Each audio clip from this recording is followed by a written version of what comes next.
Four desperate men with nothing left to lose, one billionaire CEO who destroyed their lives with a signature, and between them, a single father hiding the skills of a warrior behind a waiter's smile. Tonight, in an upscale restaurant where crystal glasses cost more than monthly rent, violence is about to shatter the silence. But Jonah Carter sees it coming. He always does. Because some instincts never fade, no matter how long you've been running from who you used to be. Before we begin, drop a comment with your city below. I want to see how far this story travels across the world. Now, let's dive in. The universe has a cruel sense of timing. Jonah Carter understood this better than most as he balanced 3 plates of pan-seared salmon along his left forearm, each garnished with microgreens that probably cost more than his daughter's school lunch for a week. The Opal Room wasn't just a restaurant. It was a temple to excess, where men in $1,000 suits made deals that moved markets, and women draped in designer silk sipped wine that cost more per bottle than Jonah's monthly rent.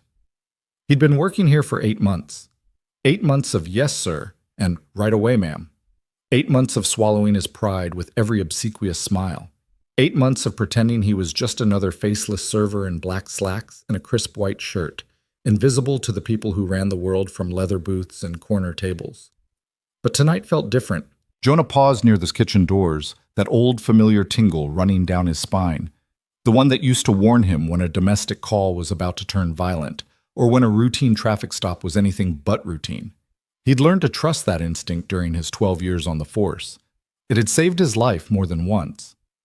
Now it was screaming at him. His eyes swept the dining room with practiced efficiency, cataloging details most people would never notice. Table 7, anniversary couple, 3rd glass of champagne, relaxed body language. Table 12, business dinner, contracts spread between appetizer plates, everyone leaning in. Table 3, solo diner, woman, early 30s, designer everything, untouched food, checking her phone every 30 seconds. That was Celeste Hahn. Everyone knew who she was. Her face had graced the covers of Forbes, Fortune, and Business Insider. CEO of Hancorp Industries, youngest self-made female billionaire in the country, venture capitalist with the Midas touch. Everything she invested in turned to gold. Everything except the things that couldn't be measured in profit margins. Jonah delivered his salmon plates to table 9, accepted their thanks with a practiced smile, and turned back toward the kitchen. That's when he saw them. 4 men entering through the main doors. Wrong clothes, work jackets and jeans in a place that had a dress code.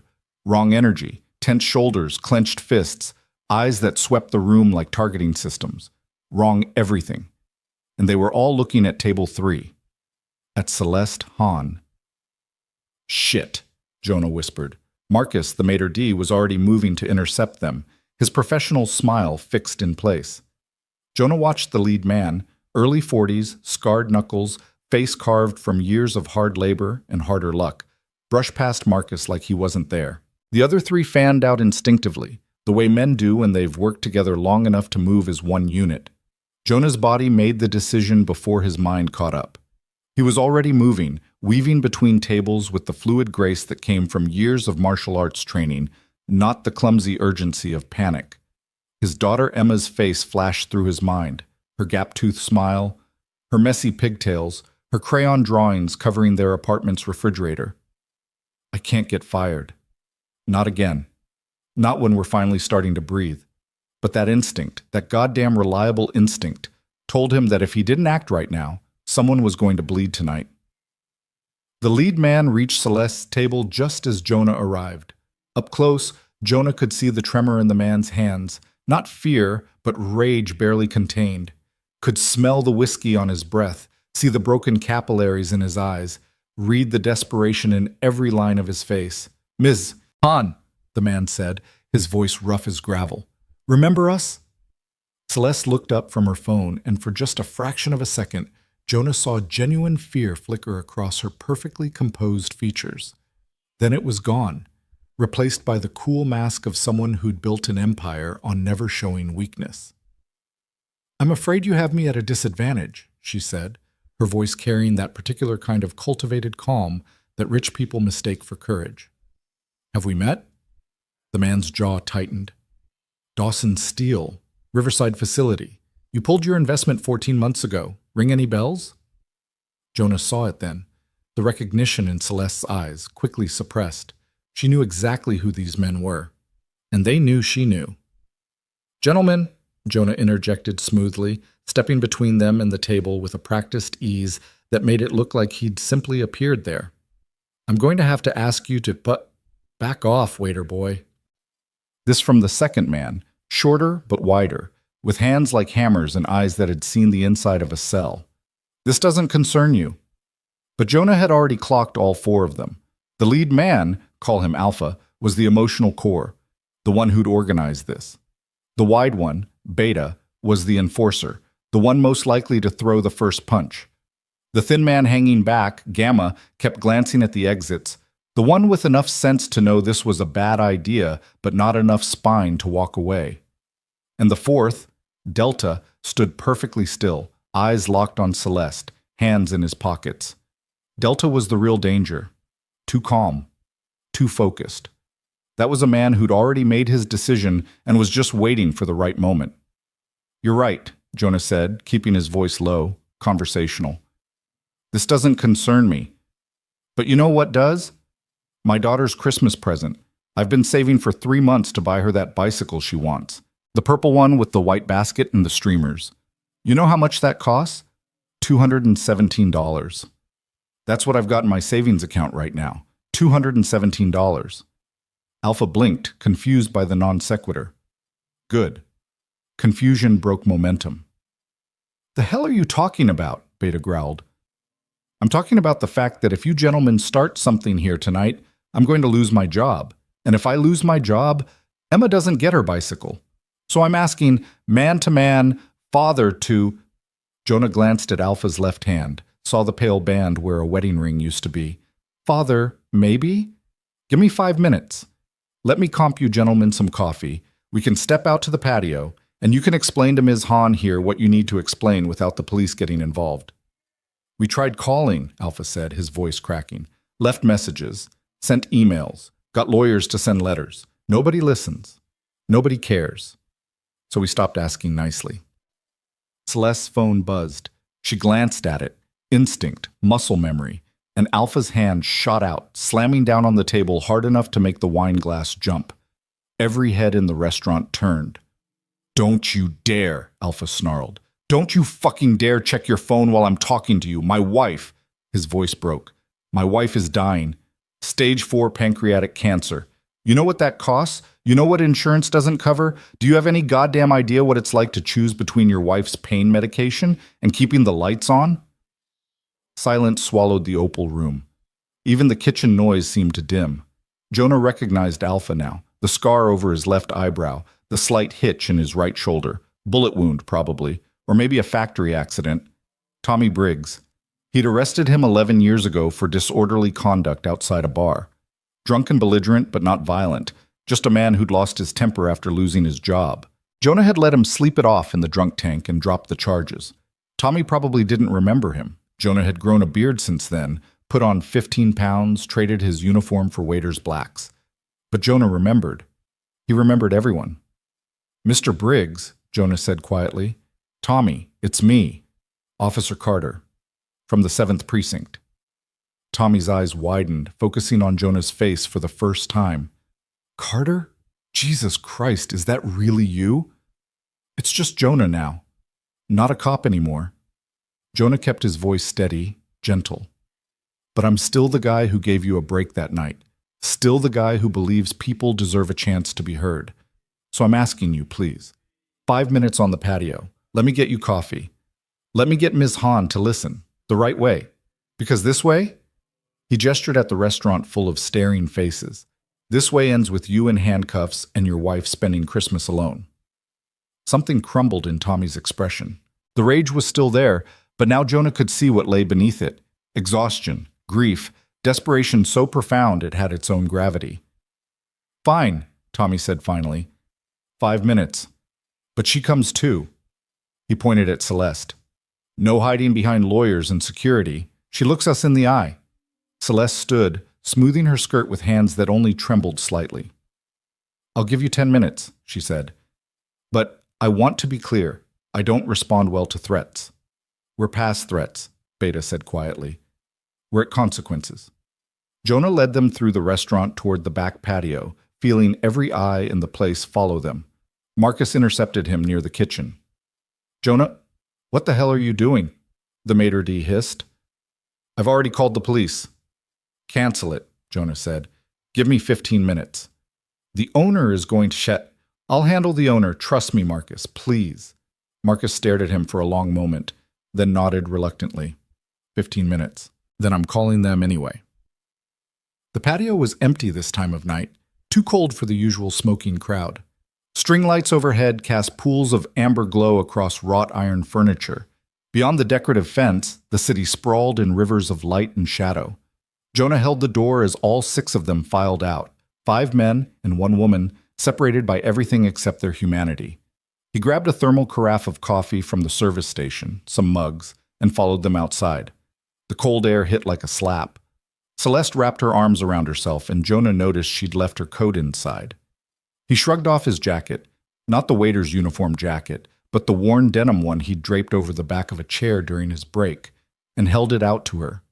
She looked at it like he was offering her a dead fish. I'm fine. You're shivering, take it. I grew up in Minnesota. This is shorts weather. She took the jacket, put it on. It swallowed her small frame. Thank you. Tommy and his crew stood in a rough semicircle, and Jonah could feel the potential energy in them, like a storm that hadn't decided yet whether to break or blow past. He poured coffee, handed mugs around. Nobody drank, but everyone held them, hands wrapped around ceramic warmth. Okay, Jonah said. I did my part. You're out here, you've got Ms. Hand's attention, and nobody's going to jail. Yet. So talk. But Tommy, you lead this. Keep your boys calm. Can you do that? Tommy nodded slowly. Yeah, I can do that.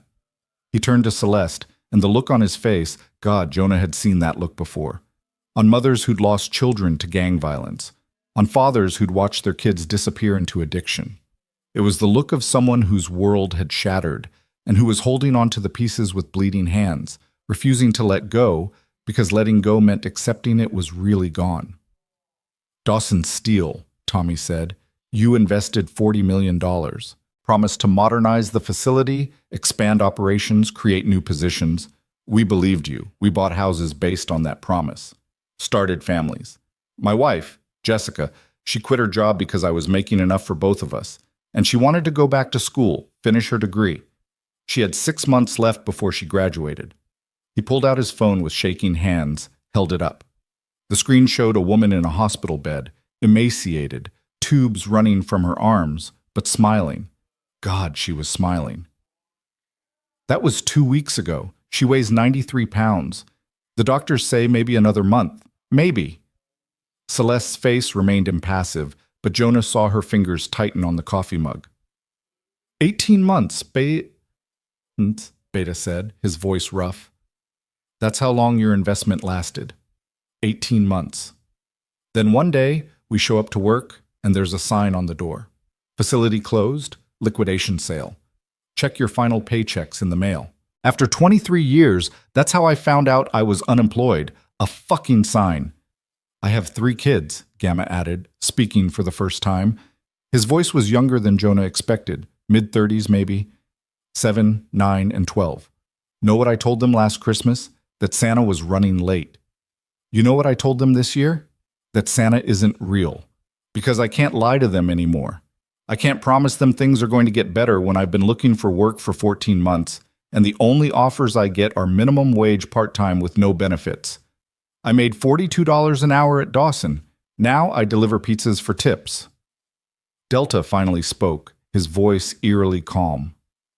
My father worked at Dawson for 37 years, took pride in his work, taught me everything I know about metalworking, about craftsmanship, about showing up every day and doing it right.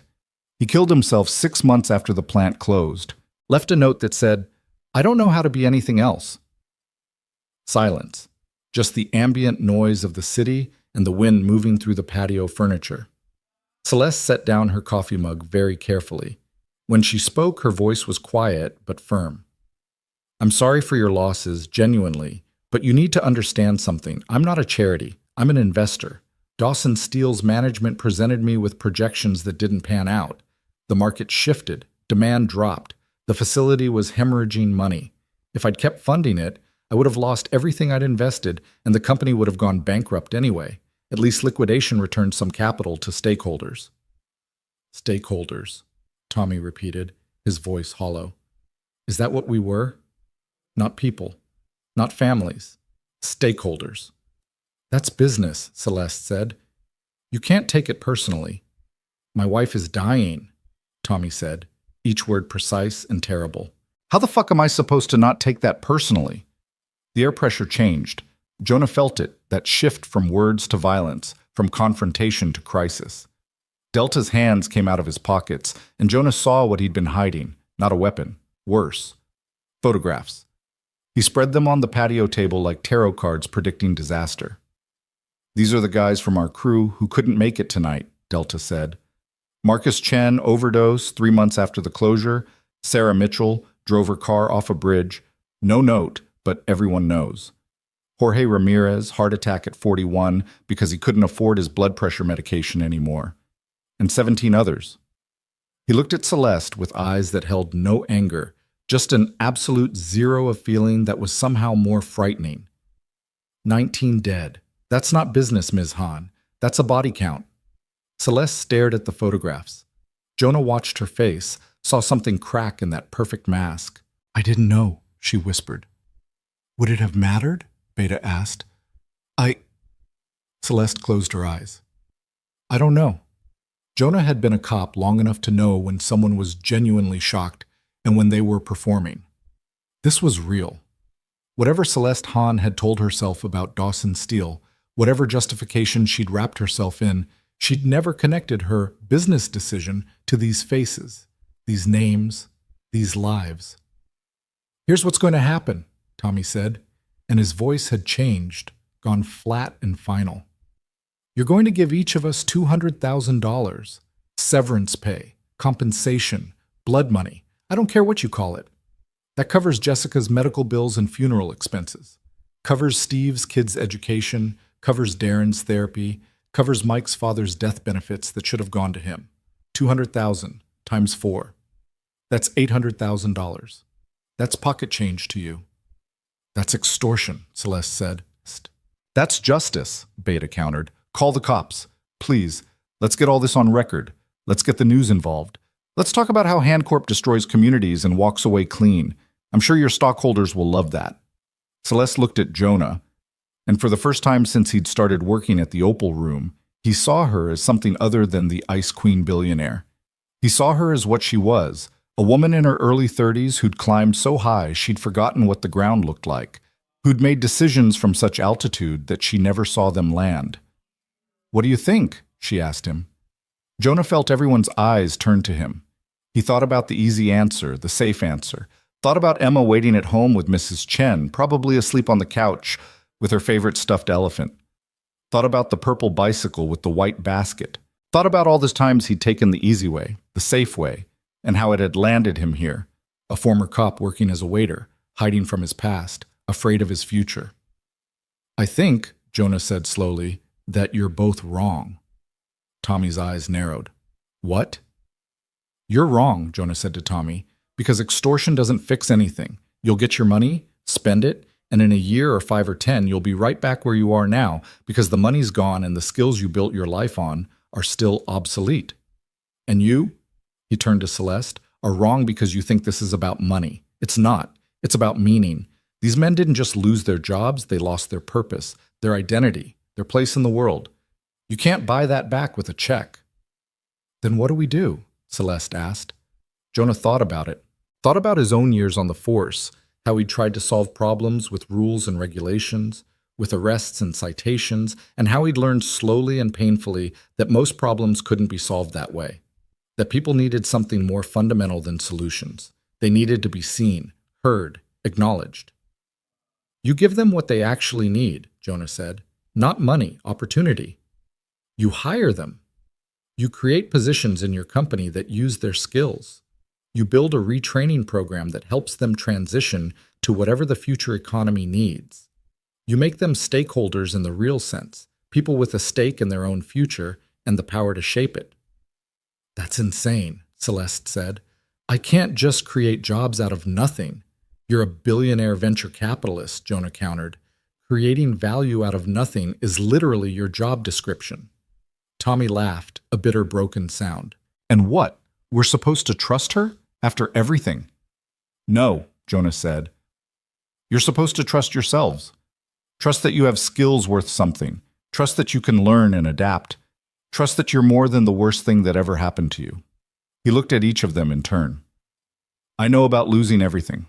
I was a cop for 12 years, made detective, had commendations, partnerships, a career I built my whole identity around. Then I made one mistake, one judgment call that went wrong. And everything I was just stopped. I spent 2 years drowning in what I'd lost. But you know what I learned? The only way out is through. You can't go back. You can't get revenge. You can only build something new. Easy for you to say, Beta muttered. Is it? Jonah pulled up his sleeve, showed them the scar that ran from his wrist to his elbow. That's from the night I tried to make it stop hurting. Emma found me. She was 4 years old, and she found her daddy bleeding out in the bathroom. She called 911 herself because I'd taught her how. You want to talk about consequences? About living with the worst version of yourself? I see it every time I look at my daughter and remember what I almost took from her. The silence that followed felt different, heavier but cleaner, like a wound finally exposed to air. Why should we believe she'll do anything? Tommy asked quietly.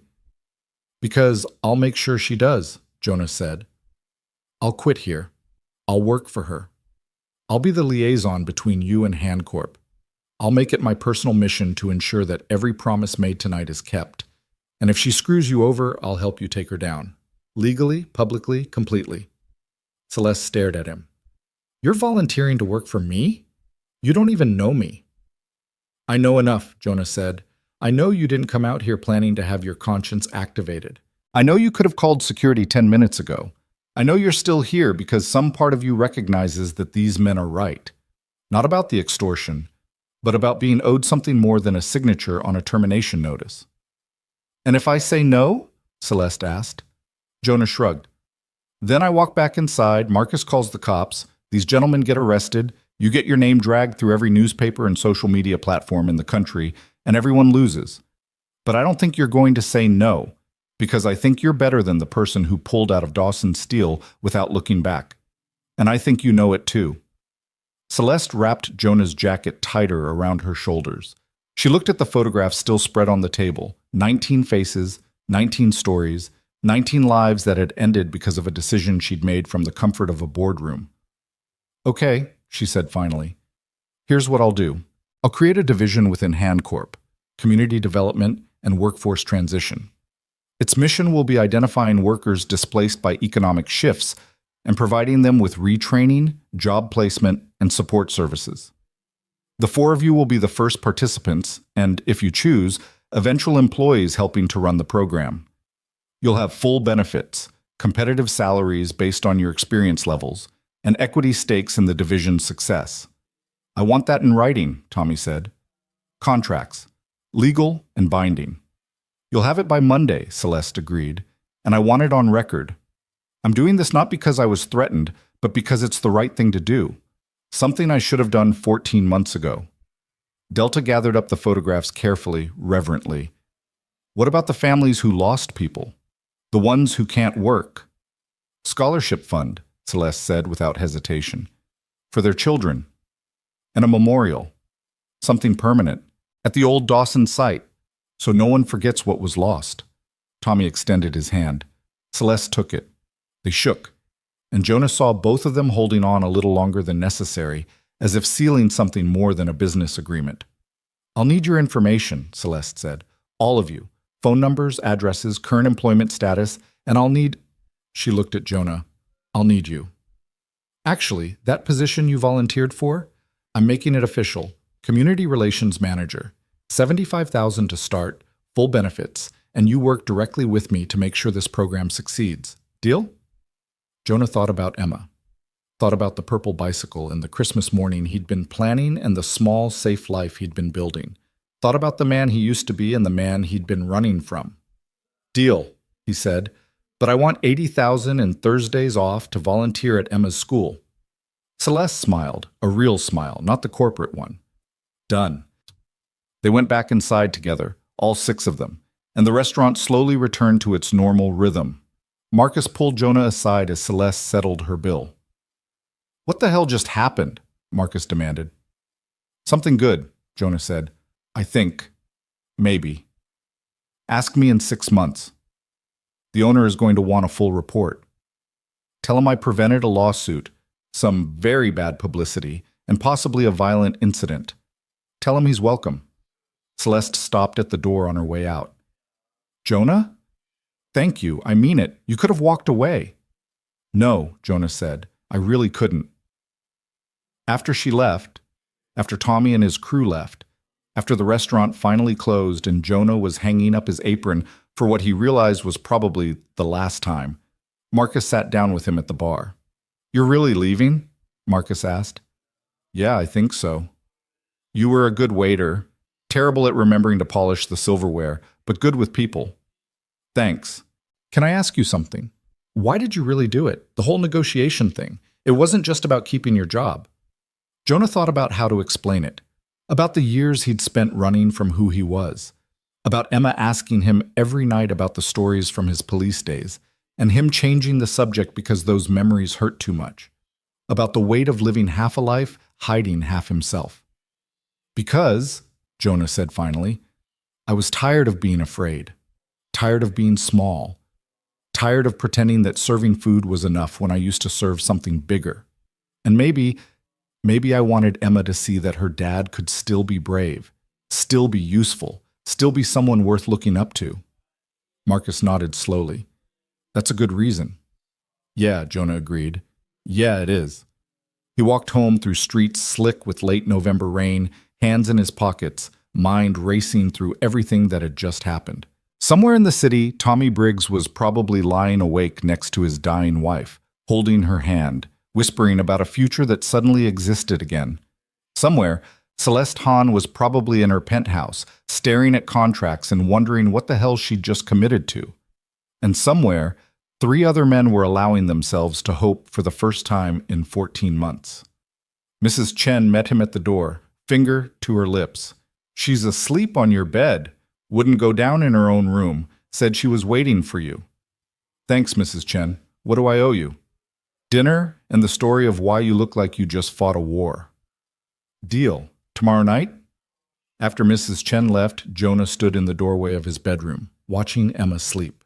She'd kicked off her blankets, sprawled diagonally across the bed with her stuffed elephant clutched to her chest.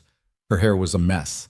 She had marker stains on her fingers. She was perfect. He thought about the conversation he'd have with her tomorrow, about the new job, about the changes coming, about how sometimes being brave meant doing the thing that scared you most. But for now, he just tucked the blankets around her, kissed her forehead, and whispered, I'm home, baby girl. Daddy's home. And for the first time in years when he said it, he meant something more than just the apartment. He meant himself. The old Jonah, the cop, the man who could look at chaos and find order, who could stand between violence and victims and negotiate peace. That man was still there, still alive, still useful. Tomorrow, he'd start figuring out how to be both men at once, the father and the fighter, the waiter and the warrior, the man who ran away and the man who ran toward. But tonight he just sat on the edge of the bed, watching his daughter breathe, and let himself feel something he hadn't allowed in a very long time. Pride. Not in what he'd been, not in what he'd lost, but in what he'd done tonight, in the choice he'd made to step forward instead of back, to risk instead of retreat, to believe that maybe, just maybe, people could be better than their worst moments, even him, especially him. The rain tapped against the window like applause. Emma stirred, murmured something about purple bicycles and Christmas morning. Jonah smiled. You'll get your bike, sweetheart, he promised quietly, and a lot more besides, because your daddy just remembered how to fight for things that matter. Outside, the city hummed its endless song. Somewhere in it, lives were changing, futures were being rewritten, and Jonah Carter, former cop, current waiter, future community relations manager, sat in his small apartment with his sleeping daughter and felt the universe shift just slightly in a better direction. Sometimes, he thought, timing isn't cruel at all. Sometimes it's perfect. Monday morning arrived with the kind of crystalline cold that made everything look sharper, more real. Jonah stood outside Hancorp Tower at 7:45, 15 minutes early because old habits died hard, staring up at 53 floors of steel and glass that caught the sunrise and threw it back in shades of gold and amber. Emma had drawn him a good luck card that morning, a stick figure labeled Daddy wearing a cape, standing next to a smaller stick figure labeled Me, who was riding what was either a purple bicycle or possibly a mutant grape with wheels.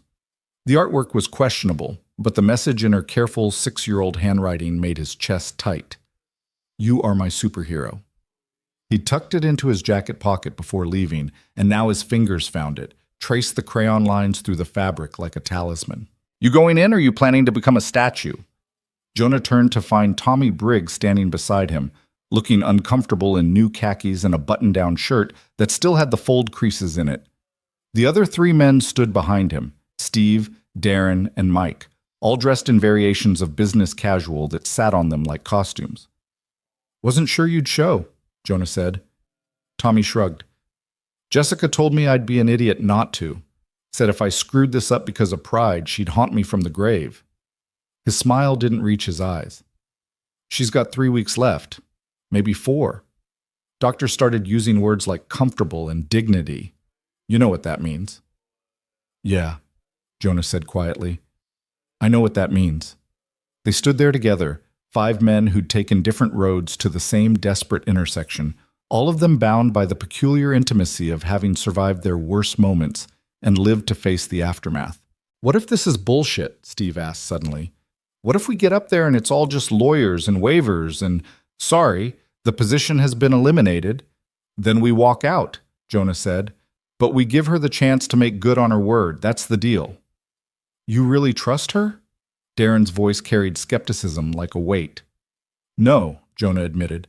But I trust that she doesn't want to be the villain in her own story. And I trust that she's smart enough to know that making enemies of the people who know where the bodies are buried is bad business. Mike laughed, sharp and bitter. There's that cop talk. Bodies buried. My dad's body is buried. Gate of Heaven Cemetery, plot C47. That's where your investment strategy put him, Ms. Han. Save it for inside, Tommy said. We do this professional. We do this right.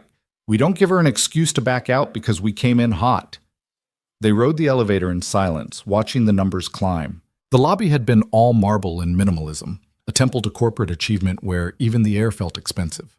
Jonah noticed the security guard tracking them with eyes that had seen military service, the way his hand rested near his belt where the panic button would be. Old instincts cataloging details, building threat assessments. The elevator doors opened on the 47th floor into a reception area that could have doubled as a modern art museum. Everything was white and chrome and sharp angles. A receptionist who looked like she'd stepped out of a fashion magazine glanced up from her computer with a smile that was welcoming and dismissive in equal measure. Good morning, gentlemen. You must be the 8 o'clock appointments. Ms. Han is expecting you in conference room A, straight down the hall, last door on your left. They walked down a corridor lined with glass-walled offices where people in expensive suits typed on computers and talked on phones, conducting the mysterious business of making money from money. Jonah caught fragments of conversation, quarterly projections and market volatility and asset reallocation, words that meant nothing and everything depending on whose life they impacted. Conference room A was enormous, dominated by a table that could seat 20 and windows that offered a view of the city sprawling toward the horizon. Celeste Hahn stood at those windows, silhouetted against the morning light, and when she turned, Jonah barely recognized her. Gone was the designer silk and the carefully constructed armor of wealth. She wore simple black slacks and a gray sweater, minimal makeup, hair pulled back in a practical ponytail. She looked younger somehow, more human, like she'd shed a costume and emerged as something closer to who she actually was. Gentlemen, she said, thank you for coming. Please sit. They arranged themselves around the table with the awkward caution of soldiers accepting a ceasefire they didn't quite trust. Celeste took the seat at the head of the table, and Jonah noticed she'd positioned herself so the light was behind her. Power play, intentional or not. "I'll be direct," Celeste began. "I spent the weekend with my legal team, my CFO, and my board of directors. The consensus was that I'd made a terrible decision Friday night, that I'd let emotion override business sense, that creating an entire division based on a confrontation in a restaurant patio was, and I quote, fucking insane."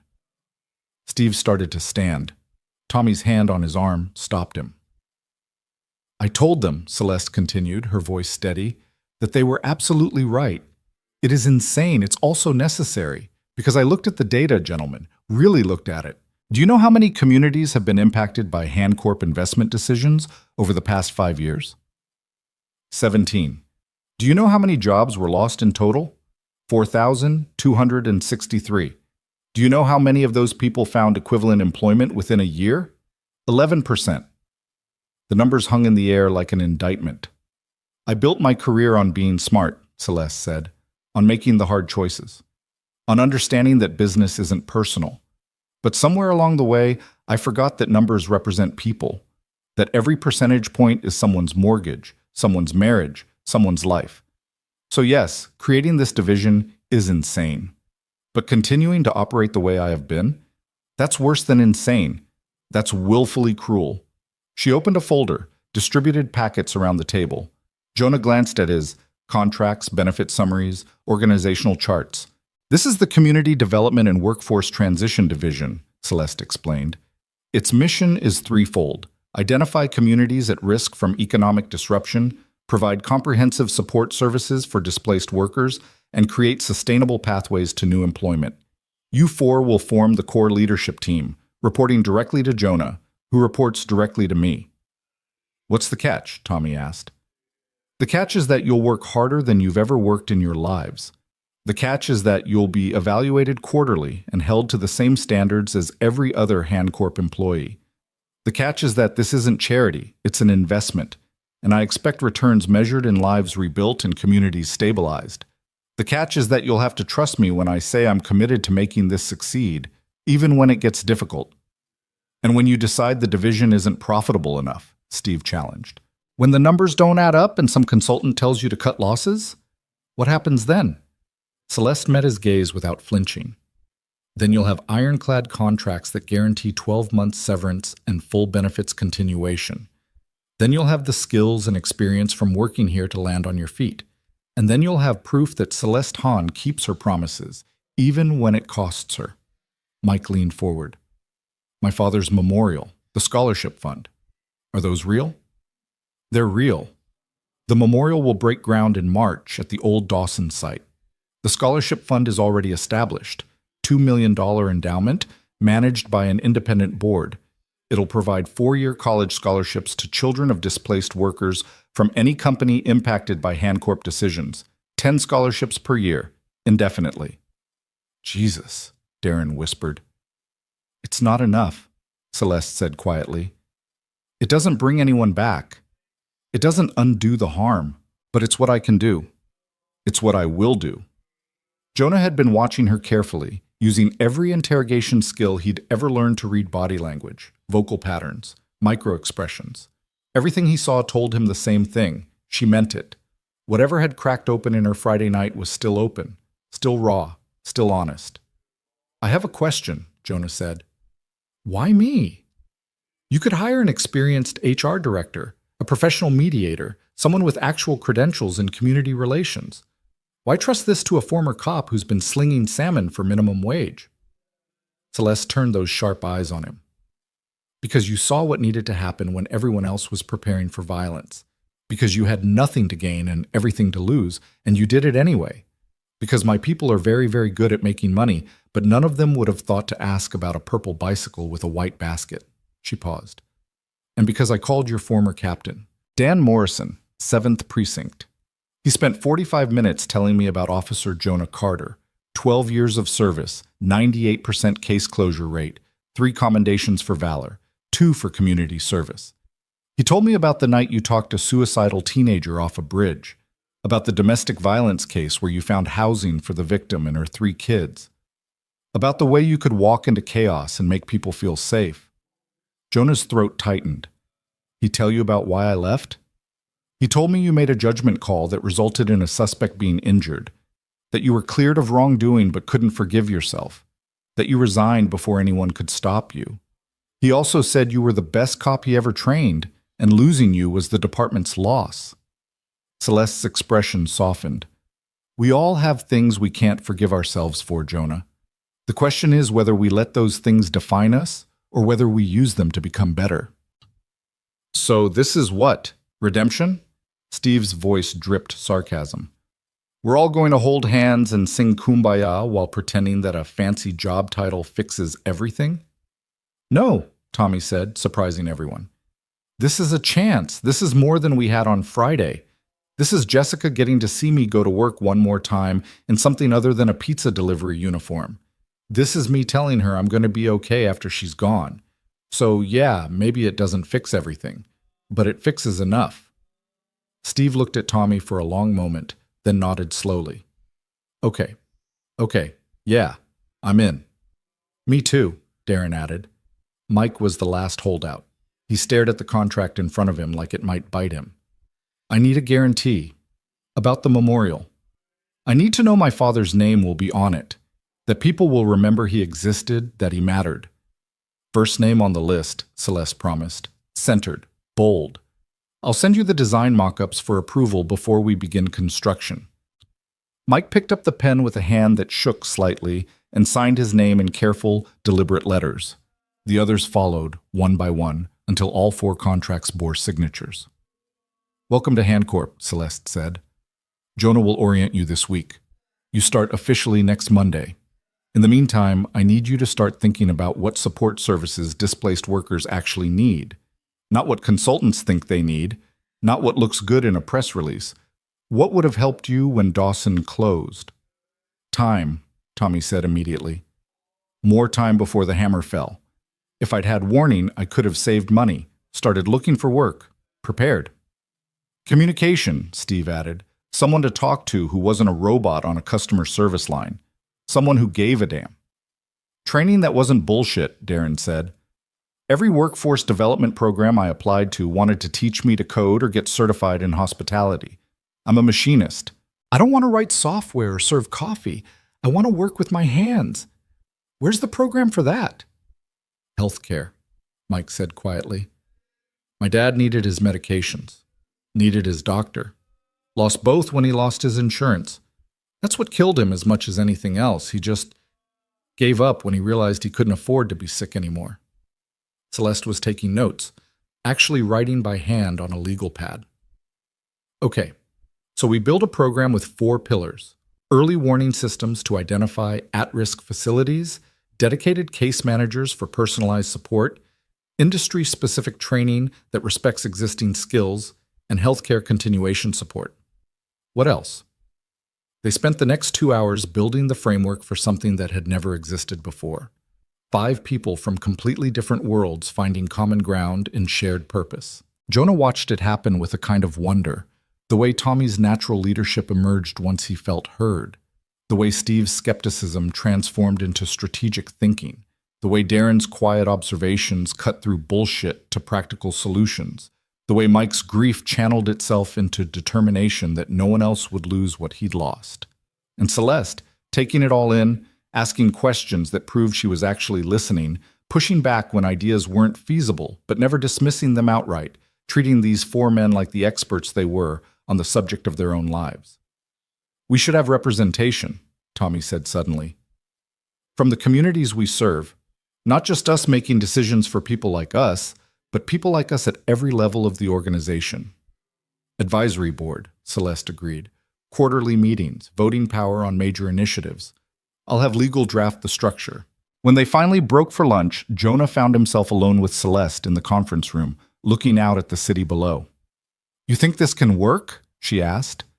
I think it has to work, Jonah replied. Because if it doesn't, you've given 4 men hope and then crushed it again. And that's worse than never giving them hope in the first place. No pressure. You're a billionaire CEO. Pressure is your love language. She laughed, surprised. Fair point. Then more seriously, I meant what I said about you being the best person for this job. I've spent 10 years surrounding myself with people who tell me what I want to hear. I need someone who'll tell me what I need to hear. Even if it pisses you off? Especially then. Jonah studied her, this woman who'd somehow become the axis around which 5 lives were currently pivoting. Why are you really doing this? And don't tell me it's about being better or making amends. There's something else. Celeste was quiet for a long time, staring out at the city. My father, she said finally. He was a factory worker, killed in an industrial accident when I was 8. Company blamed him, denied benefits, fought my mother in court for 3 years. We lost everything. House, savings, any chance at stability. My mother worked 3 jobs to keep us fed. Died of a heart attack at 49. She turned to look at Jonah. I built Handcorp because I swore I'd never be powerless again, never be at the mercy of people who saw me as expendable. But somewhere along the way, I became the thing I hated. I became the person who makes other people powerless. So this is about your father. This is about everyone's father, everyone's mother, everyone's family that gets sacrificed on the altar of quarterly earnings reports and shareholder value.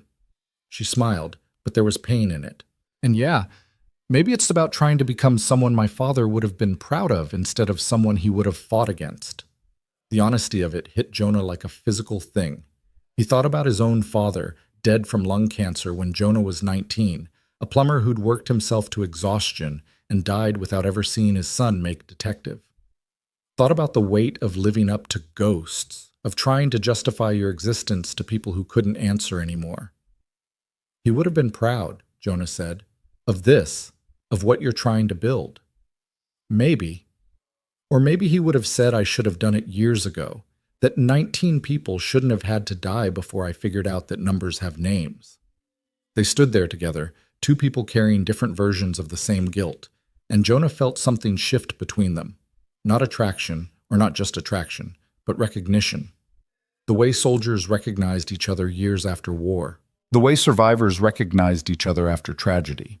They'd both been broken by their choices and were both trying to build something worthwhile from the pieces. Come on, Celeste said. Let me buy you lunch. Actual lunch, not whatever you were eating from the staff kitchen at the Opal Room. They ended up at a deli 3 blocks away. The kind of place where you ordered at a counter and ate at wobbly tables, and nobody gave a damn about your net worth. Celeste ordered pastrami on rye. Jonah got a Reuben. They sat in a corner booth surrounded by construction workers and office drones and students, anonymous in the best way. This is nice, Celeste said. I usually eat at my desk. Let me guess, salads delivered from places with names like Verdant or Harvest Moon. Close. Place called Nourish.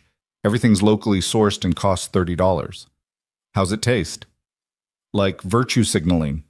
She took a massive bite of her sandwich, got mustard on her chin, laughed. God, this is actual food. When did I forget about actual food? Probably around the same time you forgot that numbers have names. She sobered at that. You're not going to let me off easy, are you? You hired me to tell you what you need to hear. Consider this your first lesson. You don't get credit for fixing problems you created. You only get credit for preventing them from happening again. Harsh. True. Both things can be true. She wiped her chin with a napkin. Tell me about your daughter, Emma, right? 6 years old, smart as hell, obsessed with butterflies and outer space, and for some reason competitive baking shows. Wants to be an astronaut pastry chef when she grows up. That's very specific. She's a very specific kid. Jonah pulled out his phone, showed Celeste the good luck card Emma had drawn. She made this for me this morning. Celeste studied it, and something in her expression went soft. You're her superhero. I'm trying to be. It's harder than it looks. Being a parent? Being worthy of her faith in me. Jonah put the phone away. Her mother left when Emma was 2, just walked out one morning and never came back. I was so deep in my own darkness then that I barely noticed until Emma started asking where Mommy went. I've spent 4 years trying to be enough parent for both of us, but there are nights when I lie awake terrified that I'm screwing her up, that one day she'll realize her superhero is just a guy who couldn't save his marriage, couldn't save his career, couldn't even save himself until she did it for him. But you're still here, Celeste said. Still trying. That's what matters. Is it? Or am I just teaching her that trying is enough when the world's going to expect her to actually succeed? You're teaching her that failure isn't fatal, that you can lose everything and still build something worth having. That's not a small lesson, Jonah. They finished their sandwiches in comfortable silence, and Jonah realized he couldn't remember the last time he'd felt this. Seen. Not judged, not pitied, just acknowledged in all his complicated humanity. Walking back to Hancorp Tower, Celeste's phone rang. She glanced at it, made a face. My mother. She calls every Monday like clockwork to tell me I'm working too hard and need to find a husband. You going to answer? Not while I'm having a good day. But there was fondness in her voice, love mixed with exasperation. She proud of you? Of what you've built? Celeste considered it. She's proud that I'm not poor. Everything else is secondary. She survived poverty, and she made sure I would never have to. That was her gift to me. Whether I use that security to do good or just accumulate more security, I don't think that matters to her as much as the fact that I'm safe. And are you? Safe? I have more money than I could spend in 10 lifetimes. I have security teams and legal teams and PR teams. I have power and influence and respect. She paused at the tower's entrance. And I have no idea who I'd call if I needed someone to just talk to at 3 a.m. when the insomnia hits. So, no. I'm not safe, I'm just insulated. There's a difference? Safety is when you can be vulnerable without being destroyed. Insulation is when you avoid vulnerability altogether. I'm very, very insulated. Jonah thought about his apartment, small and cluttered, and filled with Emma's drawings. Thought about Mrs. Chen knowing his coffee order. Thought about Marcus from the Opal room checking in after that Friday night to make sure Jonah was okay. Thought about being poor in pocket, but rich in connection, and how he'd never quite understood that trade-off until now. Maybe that's something else we can both work on, he said, learning to be safe instead of just insulated. Celeste smiled, and it transformed her face. Is that part of your job description, providing amateur therapy to your boss? It's called community relations. You're part of the community. Technically, I'm killing it at my job already.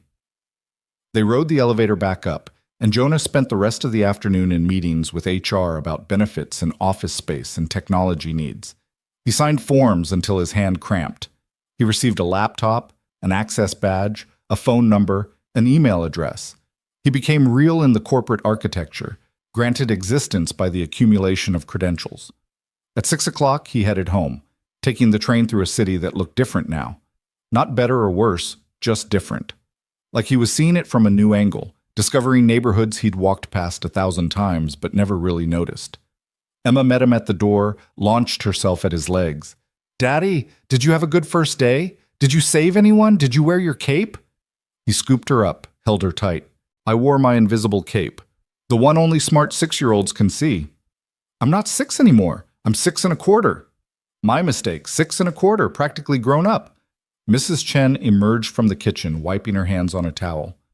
There's lasagna in the oven, and this arrived for you. She handed him an envelope, heavy cardstock, expensive.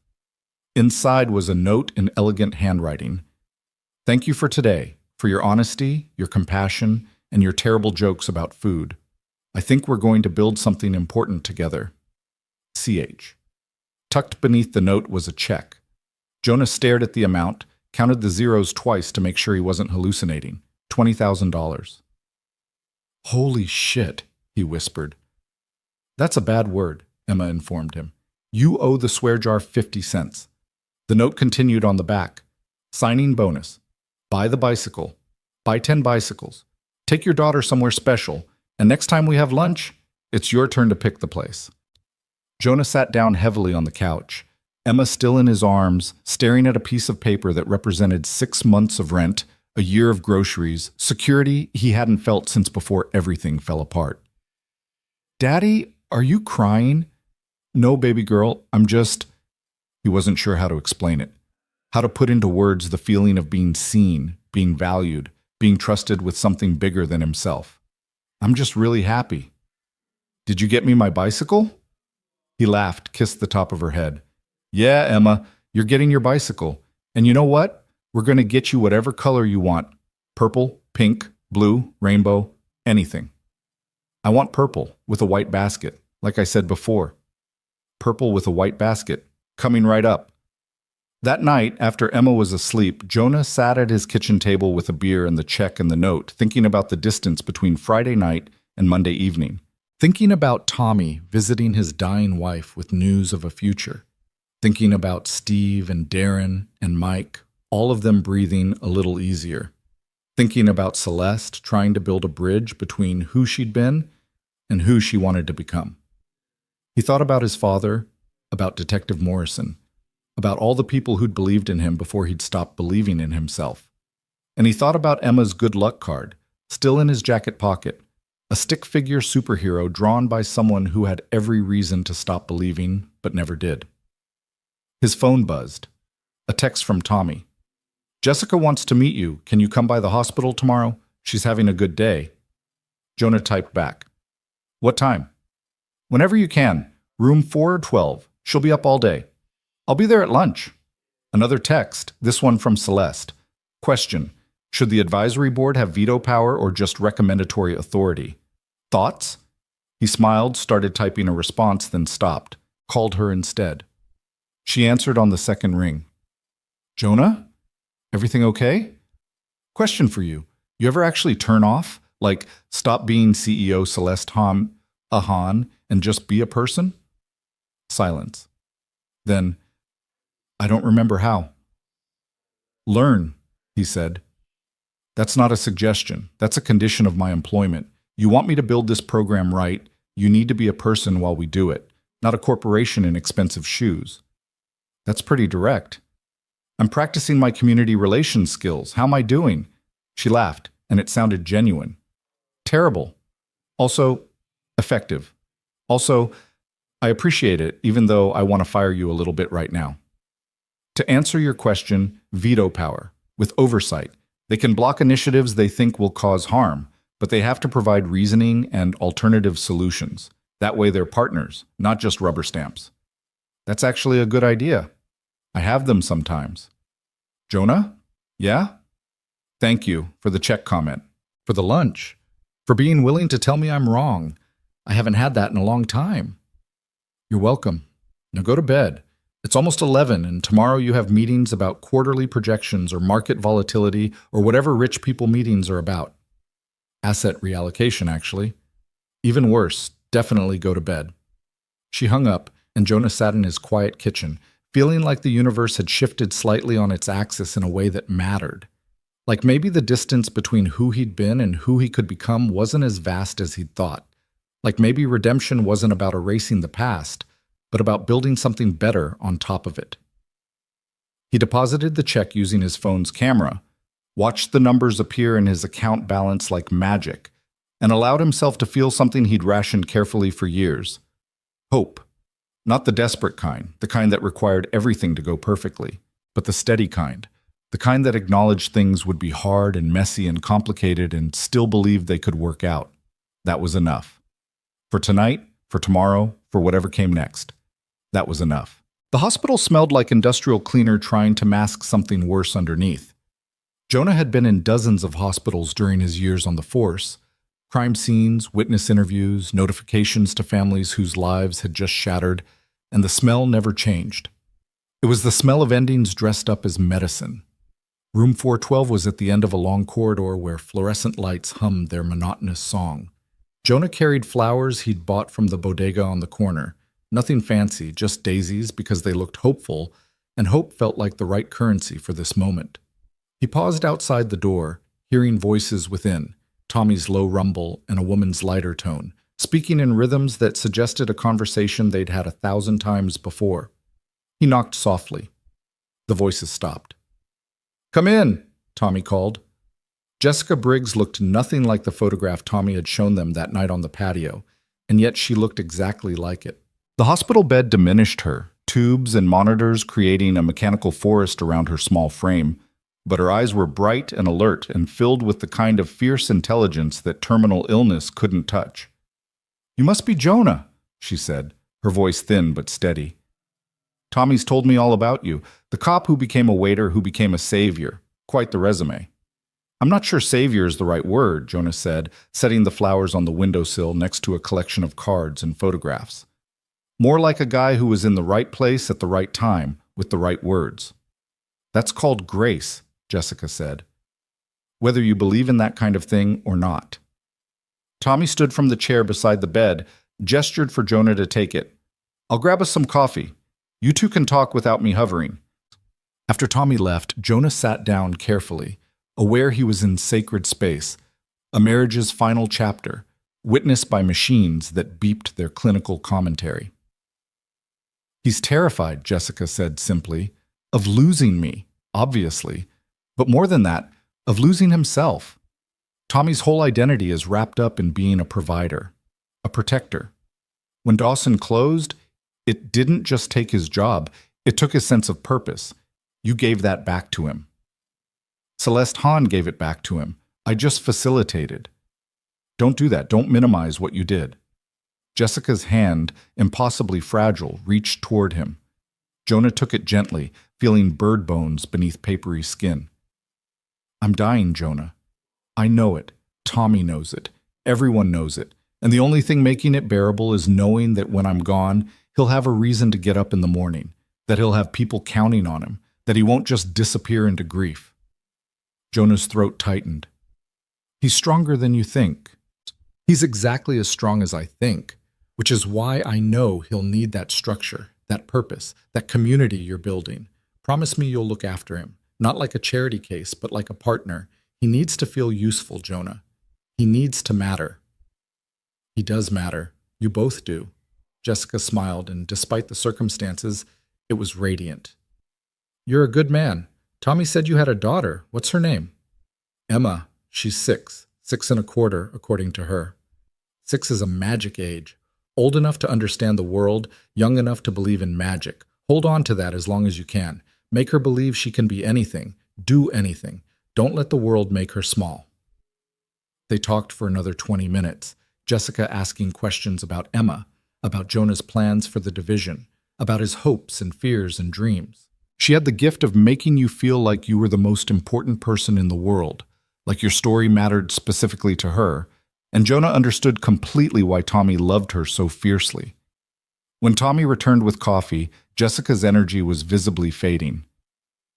I need to rest now, she said. But, Jonah, thank you. For the flowers. For the conversation. For giving my stubborn husband a reason to thrive, instead of just survive. Outside in the hallway, Tommy leaned against the wall, coffee cup clenched in both hands. She's exhausting herself trying to make sure everyone else is okay. That's who she is. Even now. She's remarkable, Jonah said. Yeah, she is. Tommy's voice cracked.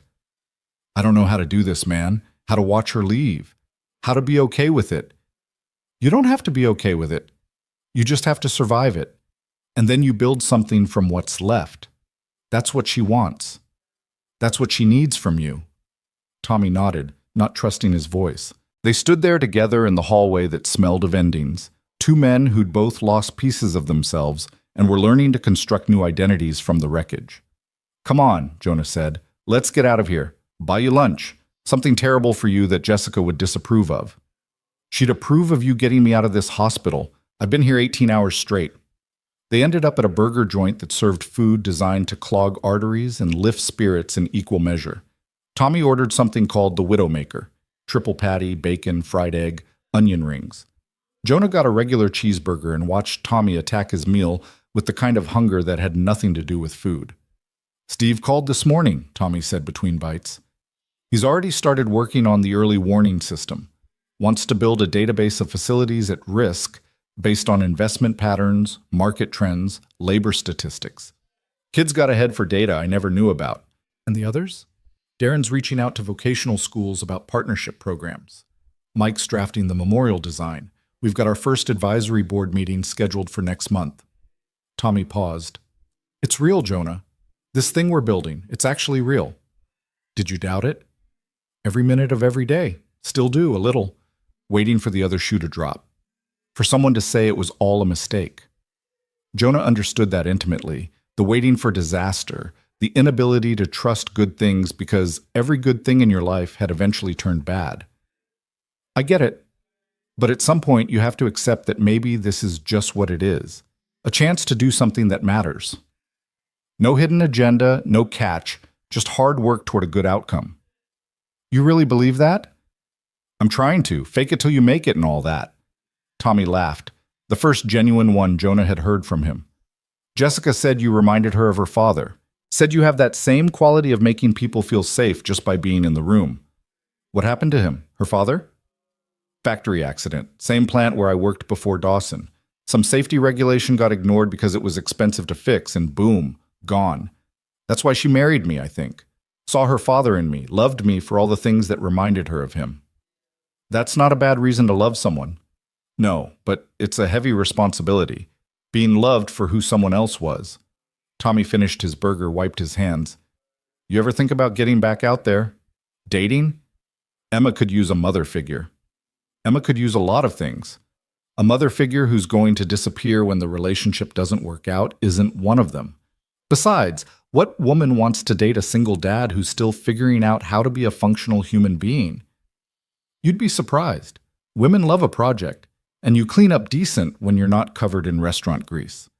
They headed back to Handcorp Tower, where Celeste had scheduled a strategy session for the division's first quarter goals. The conference room was already full when they arrived. Steve and Darren arguing animatedly about database architecture, Mike sketching on a whiteboard, Celeste listening with focused intensity. Gentlemen, she said when Jonah and Tommy entered. Glad you could join us. We were just discussing how to identify communities at risk before the crisis hits. Steve's got some interesting ideas about predictive analytics. Steve stood, suddenly self-conscious about commanding the room. It's not complicated, really. You look at investment patterns, quarterly reports, stock fluctuations, management changes. Companies telegraph their intentions months before they act. We just need to learn the language. And then what? Celeste asked. Say we identify a facility that's likely to close in 6 months. What's our intervention? Communication first, Jonah said. Reach out to management, understand their timeline and constraints. Maybe there's a way to make the facility viable. If not, we work with them to give workers maximum warning and transition support. The goal isn't to prevent every closure. That's not realistic. The goal is to eliminate the shock, the sudden free fall. We could offer economic consulting, Darren added. Help companies find alternatives to closure, tax incentives, efficiency improvements, market repositioning. Maybe some facilities can be saved if someone's actually trying. Mike looked up from his sketch. And for the ones that can't be saved, we document everything, names, faces, stories, make sure they're remembered, make sure it matters that they existed. Celeste was taking notes, her expression thoughtful. Okay, so we need 3 teams. Analytics and early warning, headed by Steve, economic consulting and intervention, headed by Darren, and memorial services and historical documentation, headed by Mike. Tommy, you'll coordinate between teams and manage community liaison. Jonah, you oversee everything and report to me.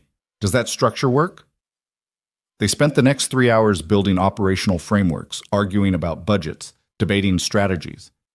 Jonah watched his team come alive in the discussion, finding their voices, their confidence, their purpose. Steve, the data genius. Darren, the strategic thinker. Mike, the emotional core. Tommy, the leader who'd emerged from desperation into determination. And Celeste, orchestrating it all with the same fierce intelligence she'd brought to building an empire, but now directed towards something that couldn't be measured in profit margins. One more thing, Celeste said as the meeting was winding down. The memorial. I want to attend the groundbreaking, not as a photo op, as someone who needs to witness what my decisions cost. Can we make that happen? Mike studied her carefully. You understand it's not going to be comfortable, right? These families, they're angry, they're hurt. Some of them might not want you there. I know, but I think I need to feel that, need to understand it viscerally, not just intellectually. Will you help me with that? Yeah, Mike said slowly. Yeah, I can do that. After everyone left, Jonah remained behind, reviewing notes and organizing action items. Celeste joined him at the window, both of them looking out at a city that held millions of stories, most of them untold. You think we're crazy? She asked. Trying to fix a problem this big with one small division? Completely insane, Jonah agreed. But every big thing starts small. Every movement begins with one person deciding enough is enough. And sometimes crazy is just another word for brave. I got a call from my board this afternoon. 3 members want to meet privately to discuss concerns about strategic direction. That's code for convince her she's making a mistake. What are you going to tell them? That they can be part of the solution or part of the past.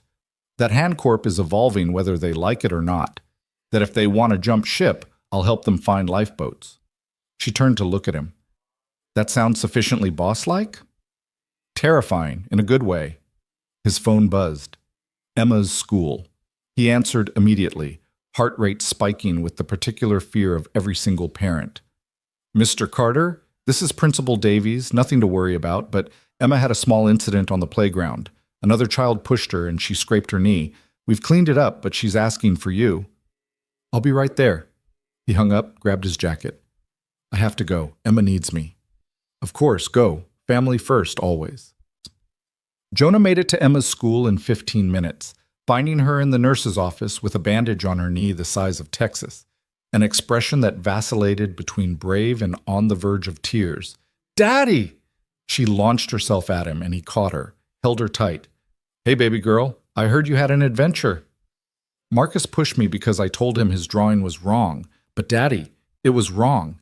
He drew a butterfly with 6 wings, and butterflies only have 4 wings. That's just science.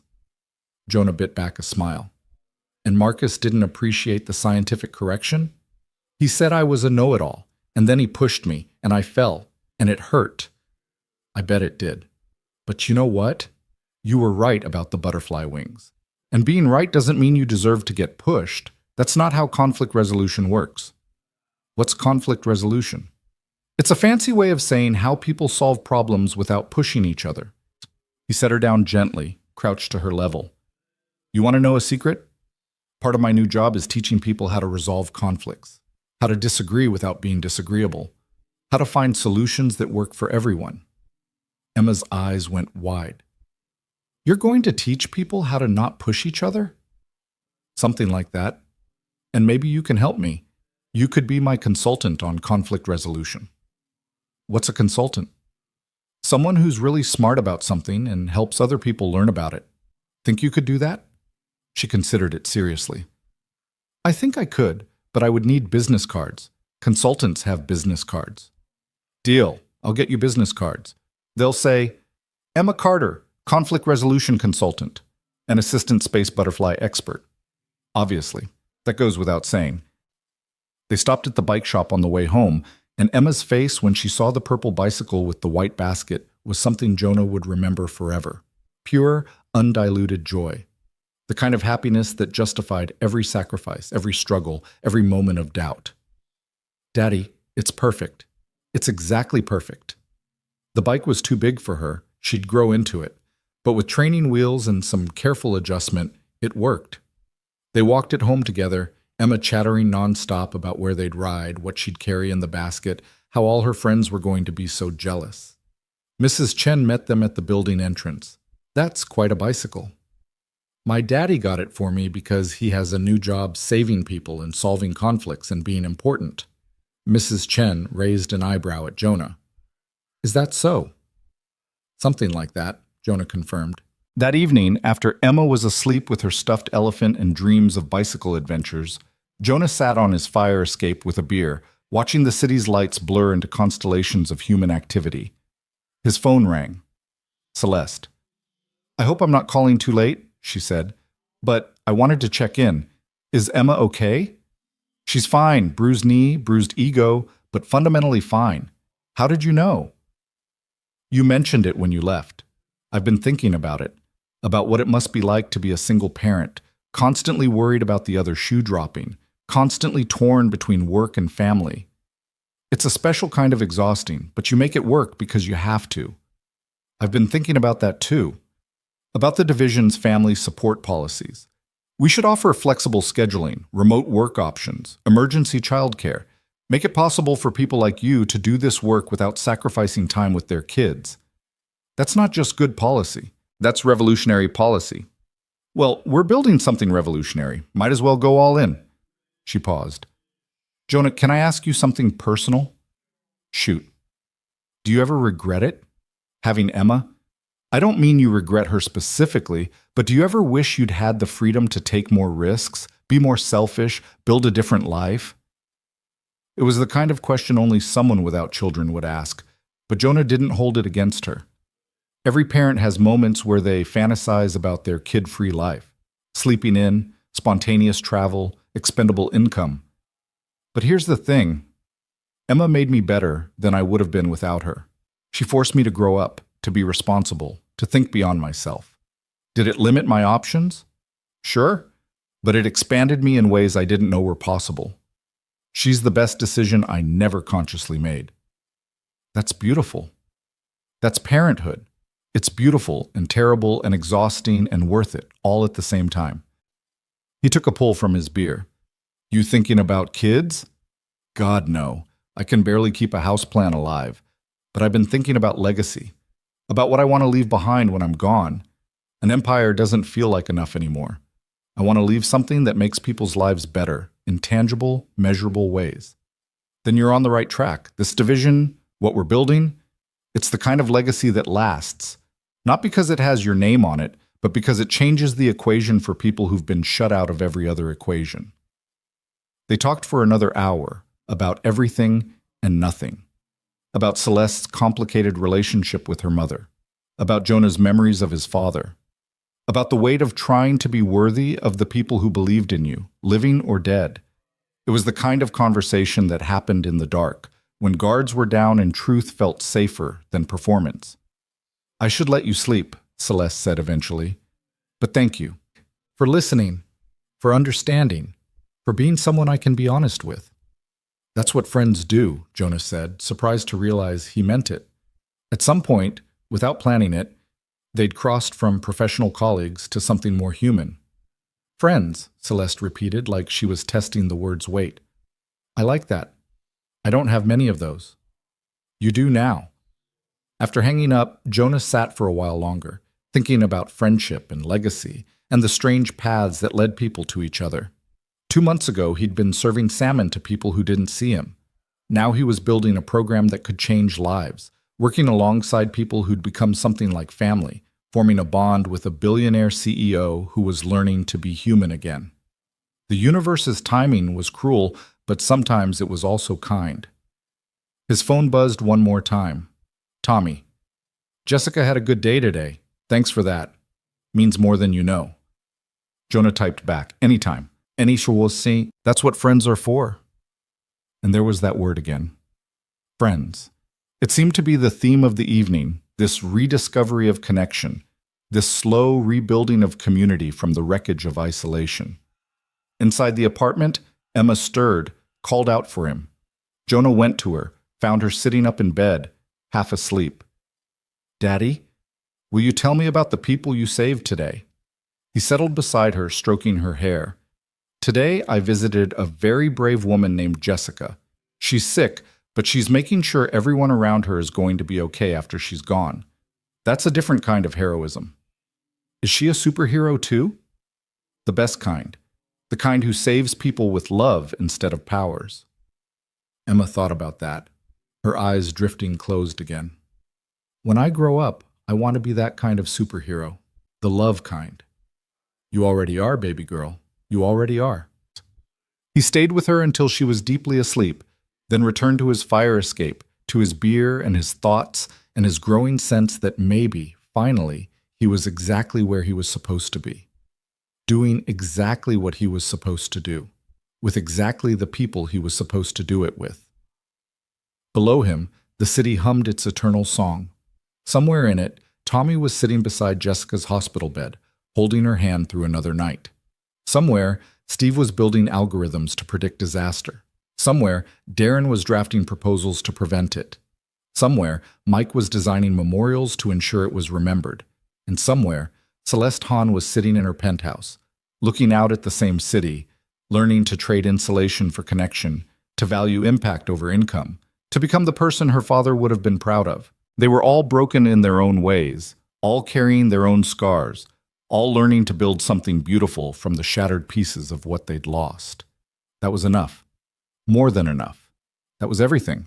3 weeks later, on a Tuesday morning that felt more like winter's threat than autumn's promise, Jonah stood in front of 47 displaced workers from 3 different facilities and tried to remember how to breathe. The community center in Riverside, the same town where Dawson Steel had once been the beating heart of the local economy, was packed beyond capacity. Metal folding chairs scraped against linoleum floors. The air smelled of coffee from industrial urns and the particular tension that came with people who'd been promised help before and learned not to trust it. Celeste stood beside him, and Jonah could feel her nervousness radiating like heat.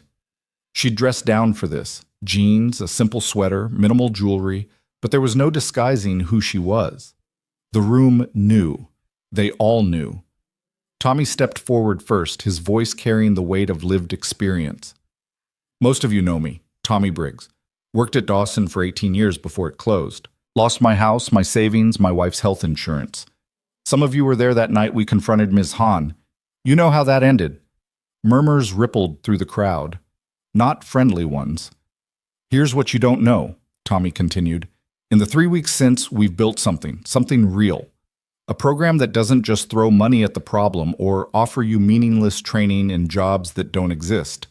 We're offering you a partnership, a chance to rebuild not just your careers, but your communities. And yeah, Ms. Hahn is funding it.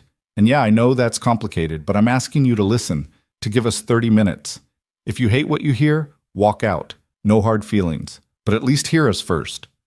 The room settled into reluctant attention. Jonah stepped forward, feeling 47 pairs of eyes dissecting him, weighing whether he was another corporate mouthpiece or something else. My name is Jonah Carter, he began. 3 months ago, I was a waiter at an overpriced restaurant, serving people who never saw me. Before that, I was a cop who lost his badge because I made a mistake that cost someone. Before that, I was a kid whose father worked himself to death as a plumber, convinced that the only dignity in life came from honest labor. I know what it's like to build your identity around your work. I know what it feels like when that work disappears. And I know the rage that comes when the people who took it away never have to answer for it. He saw a few heads nodding. Good. Connection before solution. Ms. Hahn is here today not to apologize. Apologies don't pay bills. But to listen. To understand what you actually need, not what some consultant's report says you need. We've got 3 team leaders who've lived through facility closures. We've got funding for retraining that respects your skills instead of erasing them. We've got healthcare continuation, emergency housing assistance, and job placement services. But more than that, we're offering you a voice in how this program develops. You tell us what works, what doesn't, what's missing, and we adjust. Because this isn't about saving Miss Hahn's reputation. This is about saving your lives. A woman in the 3rd row stood up. Late 40s, tired eyes, work-worn hands. Why should we trust anything a billionaire tells us? She made her money destroying places like this. Now she wants credit for throwing us scraps?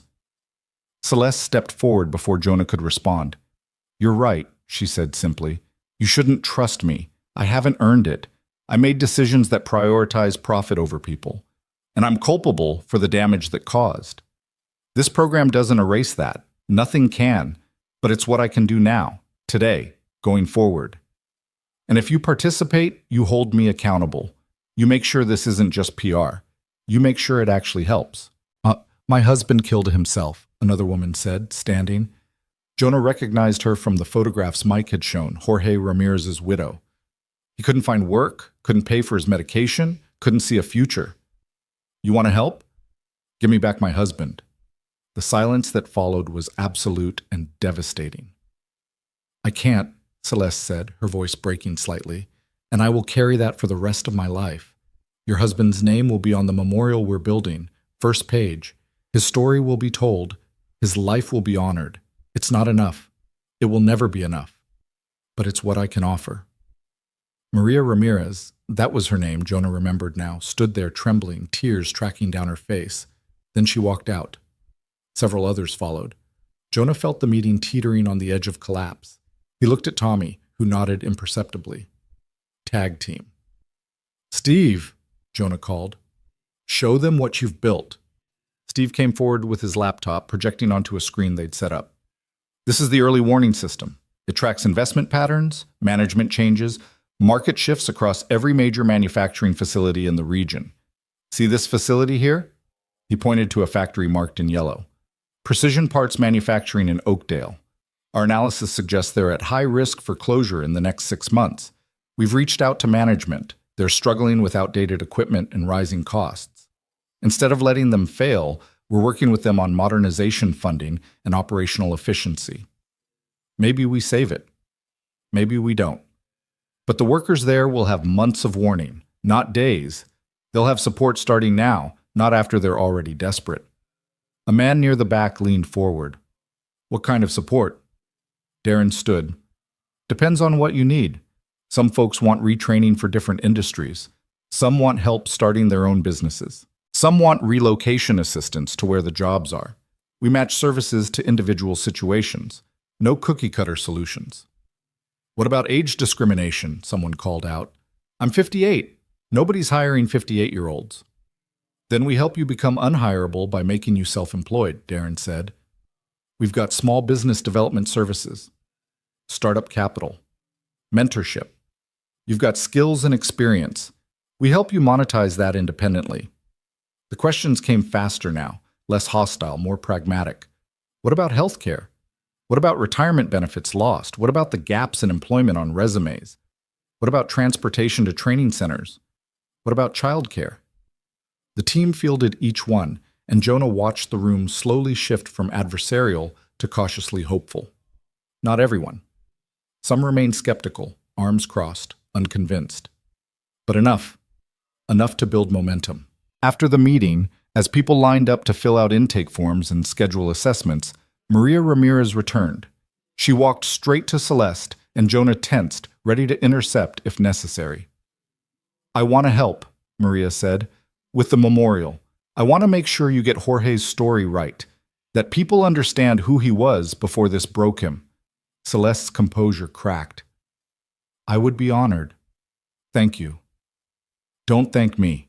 Just do better. Be better. Make sure no other wife buries her husband because some spreadsheet said his job wasn't profitable enough. I will. I promise you, I will. They drove back to the city in Celeste's car, none of them speaking for the first 20 minutes. Finally, Tommy broke the silence. That was brutal. That was necessary, Celeste corrected. I needed to feel that, to understand it viscerally. You handled it well, Jonah said. No corporate speak, no deflection, just honesty. Honesty doesn't bring back Maria's husband. No, but it's a starting point. It's the foundation everything else gets built on. Back at Hancorp Tower, they reconvened in the conference room that had become their war room. Whiteboards covered in strategies and timelines, tables stacked with intake forms and case files, the organized chaos of people trying to fix something massive with limited resources and unlimited determination. We got 34 signups, Steve reported. Out of 47 attendees, that's a 72% conversion rate. That's actually phenomenal. What about the 13 who didn't sign up? Celeste asked. Some walked out, some were just there to yell. A few need more time to think about it. Tommy pulled up a list. But we've got their contact information. We can follow up, address specific concerns. Mike entered the room looking exhausted but energized. I just got off the phone with 3 different families about the memorial. They want to be involved in the design process. Want to make sure it's not some generic monument, but something that tells specific stories. Then that's what we do, Celeste said. Whatever they need. Jonah's phone rang. Emma's school again. His stomach dropped into familiar parental terror. Mr. Carter, it's Principal Davies. I'm calling with good news this time. Emma's been selected for the Young Scholars Program. It's an enrichment opportunity for academically advanced students. I wanted to inform you before the letter goes out. Relief and pride collided in Jonah's chest. That's wonderful. Thank you. After he hung up, Celeste was watching him with an expression he couldn't quite read. Everything okay? Better than okay? Emma got into some gifted program at school. She's going to be insufferable about it. Smart kid, like her dad. Smarter. She actually listens to advice. They worked until 7, then 8, then 9. Celeste ordered dinner from a Thai place nearby, and they ate at the conference table surrounded by their work, talking through logistics and challenges and small victories. I got an email from the board, Celeste said between bites of pad thai. They want a formal presentation about the division's ROI, return on investment. They want to know what we're getting for the money we're spending. What are you going to tell them? Tommy asked. That ROI isn't always measurable in quarters and percentages, that some investments pay dividends in community stability, social capital, and human dignity, that if they can't understand that, they should find another company to sit on the board of. Steve laughed. You're really going to say that? Not in those exact words, but yes, essentially. Celeste set down her fork. I didn't build this company to be liked. I built it to be effective. And right now, the most effective thing we can do is prove that capitalism doesn't have to be sociopathic, that profit and purpose aren't mutually exclusive. That's a hell of a mission statement, Darren said. It's the only one that matters. Jonah watched her, this woman who'd been so carefully constructed 3 weeks ago and was now deconstructing herself in real time, rebuilding into something more authentic and more vulnerable and infinitely more powerful. His phone buzzed. Text from Mrs. Chen. Emma's asleep, but she wanted me to tell you she loves you and she's proud of you. Those were her exact words. He showed the text to the group. Tommy smiled. Kids have a way of knowing when you're doing something important. Or she's angling for a later bedtime, Jonah said, but his voice was thick. Around 10, they finally called it a night. Celeste offered to drive Jonah home, and he accepted, too tired to face public transportation. They drove through the city in comfortable silence, and Jonah thought about how much had changed in 3 weeks, how 5 strangers had become something like family, how a chance encounter had become a movement. You ever wonder about timing? Celeste asked as they stopped at a red light. Like, what if you hadn't been working that night? What if Tommy and his crew had gone to a different restaurant? What if I'd called security immediately? I try not to think about it. The what-ifs will drive you crazy. But doesn't it feel like fate? Like we were all supposed to meet exactly when and how we did? I don't believe in fate. I believe in choices. Tommy chose to confront you. I chose to intervene. You chose to listen. We all chose what happened next. That's very rational and not at all romantic. Romance is for people who don't have 6-year-olds asking about butterfly wing counts. She laughed, pulled up in front of his building. Jonah, can I ask you something? Sure. Are you happy? I mean, really happy. Because you seem like someone who spent so long in survival mode that you forgot what thriving looks like. The question hit harder than it should have. I'm getting there. For the first time in years, I wake up and don't dread the day. That's not nothing. No, that's everything. She hesitated. I've been in survival mode too. Different kind, but same result. Just going through motions, achieving goals that don't actually fulfill me. This program, working with you and the team, it's the first time I've felt like what I'm doing actually matters beyond my bank account. Welcome to purpose. It's terrifying and addictive. Good description. She looked at him in the dim light. Thank you for taking a chance on this, on me, for believing I could be better than I was. You made yourself better. I just pointed you in the right direction. He got out of the car, watched her drive away, and felt that strange sensation again, the universe shifting, settling into new configurations. Inside, Mrs. Chen was asleep on the couch, some late-night show playing softly on the TV. Jonah covered her with a blanket, checked on Emma, sprawled diagonally across her bed as always, and then stood in his small kitchen with a beer he didn't particularly want, processing the day. His phone buzzed. Tommy. Jessica's asking for you again. Can you come by tomorrow? She wants to tell you something. Jonah typed back. What time? Afternoon? She's clearest then. I'll be there.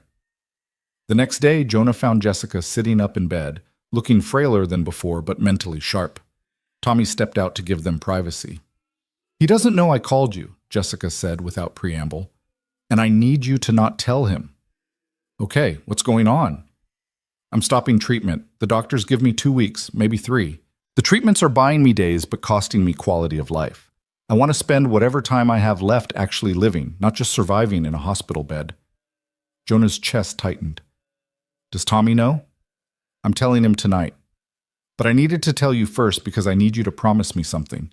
She fixed him with eyes that had seen too much and understood everything. When I'm gone, he's going to fall apart. Let him. Don't try to fix it or rush him through grief, but also don't let him disappear into it. Give him space, but not too much space. Make him show up for work even when he doesn't want to. Make him remember he has purpose beyond me. Jessica, I'm not sure I'm qualified. You're exactly qualified. You survived losing yourself. You know the path back. Be his guide. What if I can't? What if he's too far gone? He won't be. Because he's got you and Steve and Darren and Mike. He's got people who need him. That's what saved you, isn't it? Having Emma need you? She was right. He'd survived because he couldn't leave his daughter alone. Because her need for him had been greater than his desire to escape. I'll do my best, Jonah promised. That's all anyone can do. She settled back against her pillows, suddenly looking exhausted. Tell me about Emma. What's she like? They talked for an hour about 6-year-old philosophy and butterfly wing debates and the particular joy of watching someone discover the world. Jessica listened with the intensity of someone archiving memories for a future she wouldn't see. When Tommy came back, Jonah left them alone, but not before Jessica caught his hand one last time. Thank you, she whispered, for giving him something to live for after I'm gone. Walking out of the hospital, Jonah called Celeste. Everything okay? She answered. Jessica's stopping treatment. 2, maybe 3 weeks. Silence. Then, what does Tommy need? Time, space, and a reason to keep going. We'll make sure he has all 3. Can you schedule a team meeting for tomorrow? I want to make sure we've got contingency plans in place. Make sure Tommy knows the work continues whether he's there or not, but also that his position is secure regardless of how much time he needs. You're good at this. At what? Leading with humanity. I'm learning. You're a good teacher. That night, Jonah lay awake thinking about impermanence, about the fragility of every good thing, about how quickly life could shift from bearable to unbearable. He thought about Jessica choosing quality over quantity, about Tommy, about to lose the person who made him whole, about all the families they'd met who'd already lost everything. Emma crawled into bed with him around 3 a.m., wordless and half asleep, and he held her, breathing in the scent of her strawberry shampoo, feeling the solid weight of her against his chest.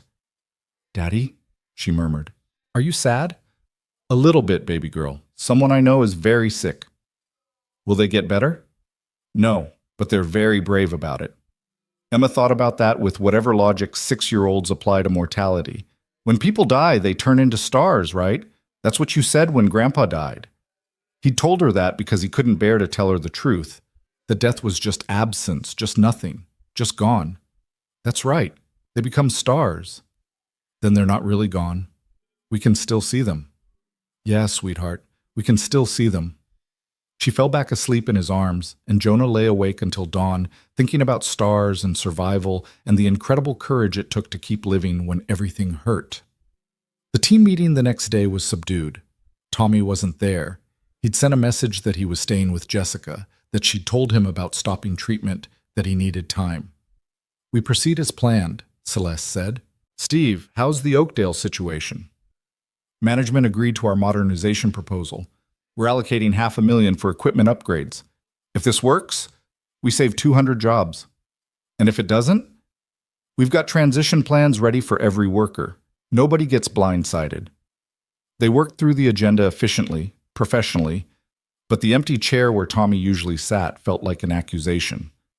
After everyone left, Jonah remained behind with Celeste. This is going to get harder before it gets easier, he said. I know, but we keep going. That's what Jessica wants. That's what they all deserve. You know what I think? I think you're secretly a softie who built all these walls to protect yourself from caring too much. And now the walls are down and you don't know how to handle actually feeling things. Celeste looked at him for a long moment. That might be the most accurate thing anyone's ever said about me. She paused. Is it that obvious? Only to people who've done the same thing, Takes one to know one. She smiled, sad and genuine. We're quite a pair, aren't we? The cop who couldn't save himself and the CEO who couldn't see past her spreadsheets. Hey, we're doing better now. That counts for something. Does it? Or are we just marginally less broken? Both. Both things are true. They sat in silence for a while, two people learning to be human again, surrounded by evidence of their efforts. Intake forms and case files and strategic plans, all of it adding up to something that mattered.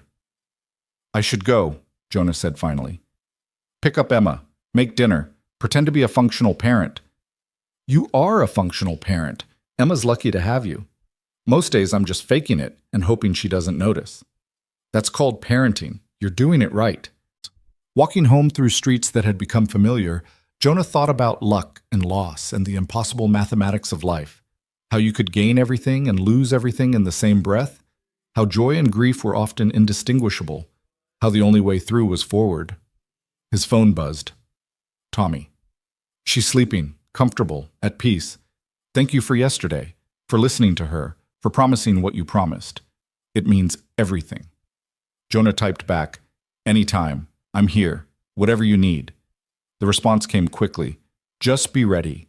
When it happens, be ready to remind me why I need to keep going, because right now, I can't see it. I will, I promise. And Jonah stood there on the sidewalk, phone in hand, making promises he wasn't sure he could keep to people who needed them desperately, and feeling the weight of it settle on his shoulders like a familiar coat. This was what mattered. This connection, this commitment, this willingness to show up for people, even when, especially when, it was hard. He picked up Emma from school, listened to her excited chatter about young scholars and a new friend and something complicated involving recess politics, and felt the counterweight to all that heaviness. This uncomplicated love, this reason to keep trying. Daddy, can we get ice cream? It's Wednesday. Ice cream is a weekend food. But I got into young scholars. That's celebration ice cream. Celebration ice cream doesn't have rules. He laughed despite everything. Okay, celebration ice cream it is. They sat in a booth at Scoopy's, Emma with her face covered in chocolate, Jonah with his phone silenced because some moments were too sacred to interrupt, and he thought about Jessica's question about happiness. Was he happy? Right now, watching his daughter demolish an ice cream sundae while explaining her theory about why butterflies have exactly 4 wings and not 6 like Marcus insisted, yeah, he was happy. Not perfectly, not completely, but genuinely. And that was enough, more than enough. That was everything. Jessica Briggs died on a Thursday morning while Tommy was holding her hand and telling her about the meeting they'd had with Precision Parts Manufacturing, about how they'd saved 200 jobs, about how her belief in him had made all of it possible. She squeezed his hand once, smiled that radiant smile that had always been too big for her frail body, and then she was gone. The call came to Jonah at 6:43 a.m. while he was making Emma's lunch. He answered on the second ring, heard Tommy's ragged breathing, and knew without being told. I'm on my way, Jonah said. No, don't. I need... Tommy's voice cracked. I need to be alone with her for a while. But tonight, can you come tonight? I'll be there. Whatever you need. He hung up and stood in his kitchen, peanut butter knife in hand, feeling the weight of a promise made to a dying woman settle fully on his shoulders. Emma appeared in the doorway, already dressed for school, her hair a mess of tangles she'd attempted to brush herself. Who was that? A friend. Someone very important to him just died. Emma processed this with the matter-of-fact acceptance of children who hadn't yet learned that death was supposed to be unbearable. Is he sad? Very sad. You should bring him soup. When I'm sad, you make me soup. That's actually a really good idea, baby girl. After dropping Emma at school, Jonah called Celeste. She answered immediately, her voice already professional and ready despite the early hour. Jessica passed this morning. Silence. Then, quietly, how's Tommy? Broken. Holding on. I'm going over tonight. What do you need from me? Give him time. As much as he needs. And make sure the team knows they'll want to be there for him. Consider it done. Jonah, are you okay? The question surprised him. I didn't know her that well. That's not what I asked. He thought about the particular grief that came from witnessing someone else's loss, from feeling the fragility of every good thing. I'm okay, but ask me again later. I will. That's a promise. He spent the day working from home, fielding calls and emails, coordinating with Steve and Darren and Mike about covering Tommy's responsibilities, making sure the machinery they'd built could function without its heart for a while. At 4 o'clock, he picked up Emma, made the soup she'd suggested, chicken noodle, nothing fancy, just warm and nourishing and made with care, and drove to Tommy's apartment. The place was small and cluttered with the accumulated debris of a long marriage, photographs on every surface, Jessica's sweaters still draped over chairs, her books stacked beside the couch with bookmarks holding places she'd never returned to. Tommy sat in the center of it all, still wearing the clothes he'd worn to the hospital, holding a coffee mug that had long since gone cold. I don't know how to do this, Tommy said when Jonah sat down beside him. Everyone keeps saying it gets easier, but how? How does this get easier?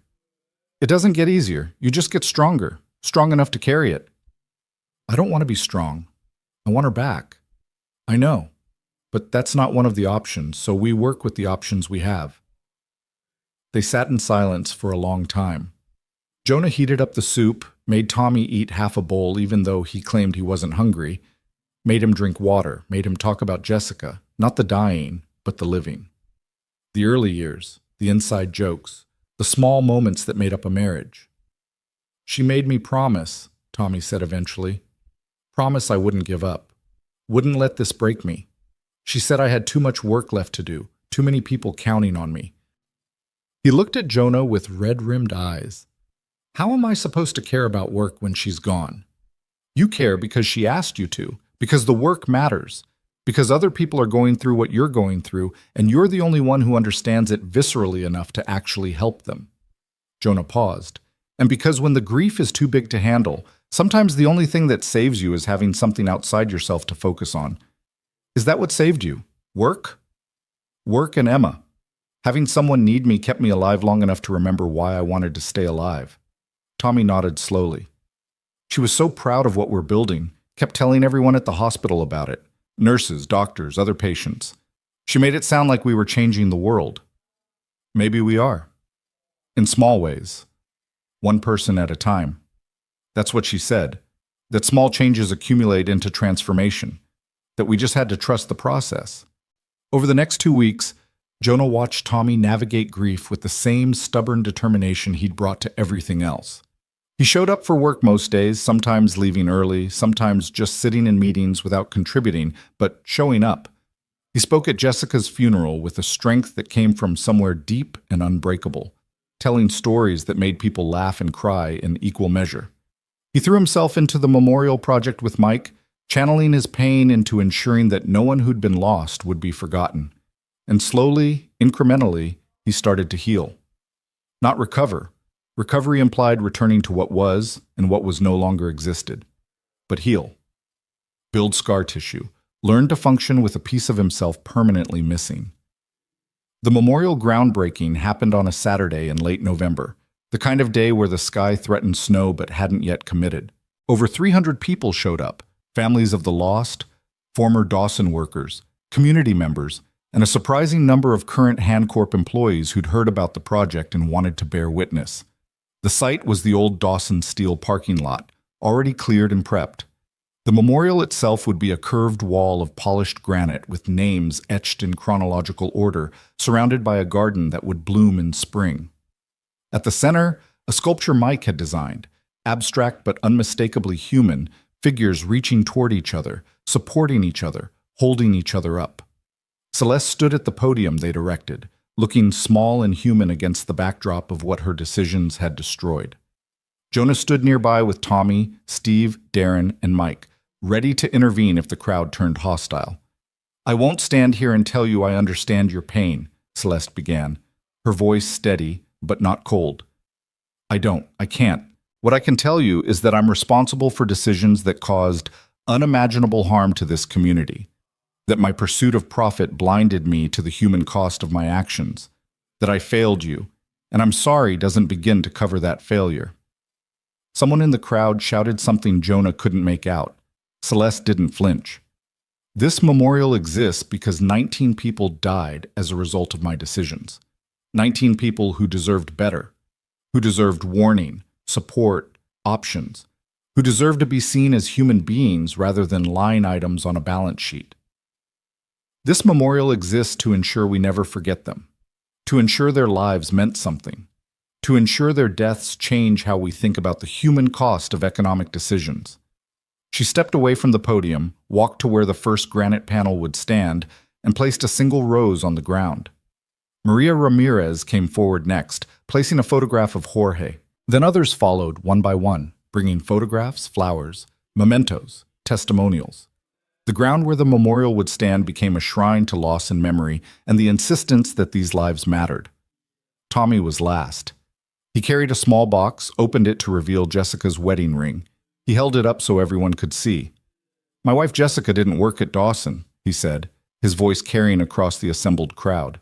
"But she died because of its closure, because we lost our insurance, because we couldn't afford her treatment, because I was so consumed with desperation and rage that I couldn't see a way forward." He looked at Celeste. "This woman gave me that way forward. Not because she's a saint, she's not, but because she was willing to face what her choices cost and do something about it. Jessica's name won't be on this memorial. She wouldn't want it to be. But her belief in second chances, in redemption, in the possibility of building something good from something terrible, that's the foundation this memorial stands on." He placed the ring in the box, buried it in the ground where the memorial would be built. For Jessica, and everyone who loved someone they couldn't save. The groundbreaking ceremony itself was simple. 5 shovels, 5 people turning earth. Celeste, Tommy, Steve, Darren, and Mike, working together to create the first wound in the ground that would become something beautiful. Afterward, people mingled, shared stories, connected in the way people do when grief makes them brave enough to be vulnerable. Jonah moved through the crowd, listening, learning, understanding more with each conversation how deep the damage had gone and how much work remained. Maria Ramirez approached Celeste, and Jonah tensed, ready to intervene. But Maria just stood there for a moment, looking at this woman who'd funded her husband's destruction. And then she did something unexpected. She hugged her. "Thank you," Maria said quietly, "for remembering him, for making sure he mattered." Celeste held her, and Jonah saw tears tracking down the CEO's face, all her careful composure finally completely shattered. "I'm so sorry. I'm so sorry." "I know, and I believe you. That's enough for today." They stayed until the last person left, until the sun was setting and the temperature had dropped enough that their breath came out in visible clouds. The 5 of them, Jonah, Tommy, Steve, Darren, and Mike, stood with Celeste at the memorial site, looking at the turned earth and imagining what it would become.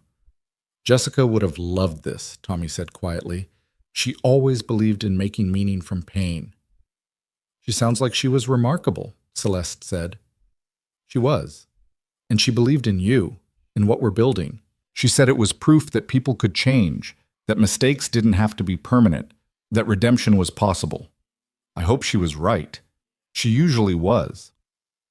The following Monday, Jonah presented the division's 3-month report to Celeste's board of directors.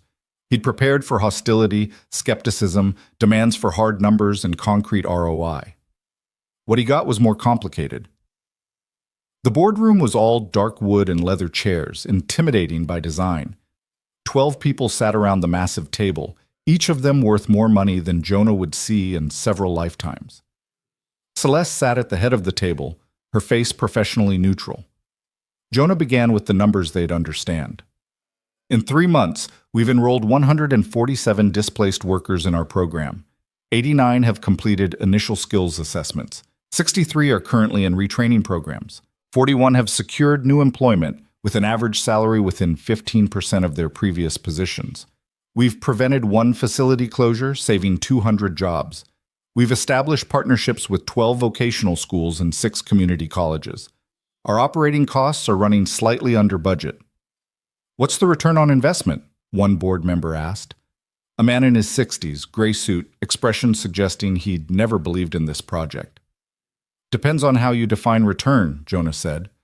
Financial ROI is difficult to quantify in the short term, but we've prevented an estimated $3 million in public assistance costs, generated positive PR worth approximately $5 million based on media coverage and social media engagement, and created goodwill in communities where HandCorp operates that's invaluable when we need permits, partnerships, or political support. That's a lot of hand-waving around actual numbers, another board member said. A woman this time, younger, sharper. You're right, Jonah agreed. So let me give you different numbers. Before this program, 91% of workers displaced by HandCorp decisions ended up earning significantly less within a year.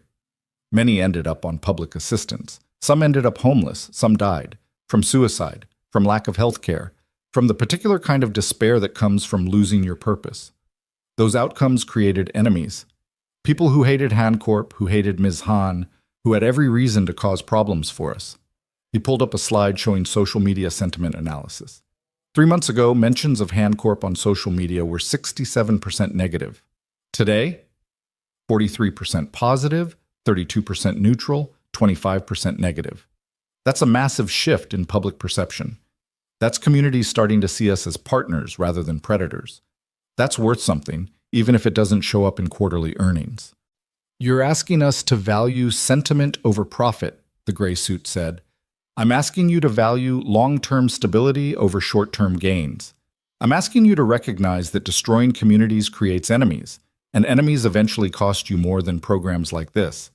I'm asking you to be smart enough to understand that sustainable capitalism requires occasionally prioritizing people over profit margins. The room went very quiet. Celeste looked at Jonah with an expression that might have been pride or might have been terror. He couldn't quite tell. Mr. Carter, said an older woman at the far end of the table, someone Jonah recognized as one of the original investors in HandCorp. Are you suggesting that those of us who question this program are not smart? I'm suggesting that intelligence without empathy is incomplete, that you can make all the right business decisions and still build something ultimately unsustainable because you've alienated everyone around you. HandCorp became successful by being ruthless. It will become lasting by being thoughtful. And if we disagree? The gray suit challenged. If we decide this division is a waste of resources and vote to shut it down, Celeste spoke for the first time. Then you'll do so without me. I'll resign, take my majority stake, and start a new company built on these principles. This division isn't a pet project. It's the foundation of how I intend to do business going forward. You can be part of that evolution, or you can find another CEO. The silence that followed was absolute. Jonah had seen hostage negotiations with less tension. Finally, the older woman spoke. Ms. Han, you're asking us to fundamentally change how this company operates based on 3 months of data and a lot of optimism. I'm asking you to change based on 3 months of proof that another way is possible, that we can be profitable and ethical, that we can invest in communities instead of extracting from them, that we can measure success in more than quarterly returns. Celeste's voice was steady, certain. And yes, I'm asking you to take that on faith because the full results won't be visible for years. But I'm also telling you that this is non-negotiable. This is who HandCorp is now. The vote was 8-4 in favor of continuing the program, with a 6-month review scheduled. Not unanimous, but enough. Jonah exhaled for what felt like the first time in an hour. After the board members left, Celeste sagged into her chair. I can't believe you told them they weren't smart. I told them intelligence without empathy is incomplete. That's different. That's splitting hairs so fine they're invisible. She laughed, slightly hysterical. God, I thought they were going to fire both of us. They couldn't fire you. You're the majority stakeholder. They could make it so miserable I'd want to leave. But you have no such protection, and you basically told them they were morally bankrupt. I told them the truth. That's what you hired me to do. She looked at him with an expression that made something in Jonah's chest tighten. You're either the bravest person I know or the most reckless. Can't I be both? Apparently. She stood, smoothed her skirt, rebuilt her composure piece by piece. Dinner? My treat. We should celebrate not getting fired. Can't. Promised Emma I'd help her practice for the young scholars presentation. She's doing hers on butterfly metamorphosis. Of course she is. Celeste smiled. Rain check? Definitely.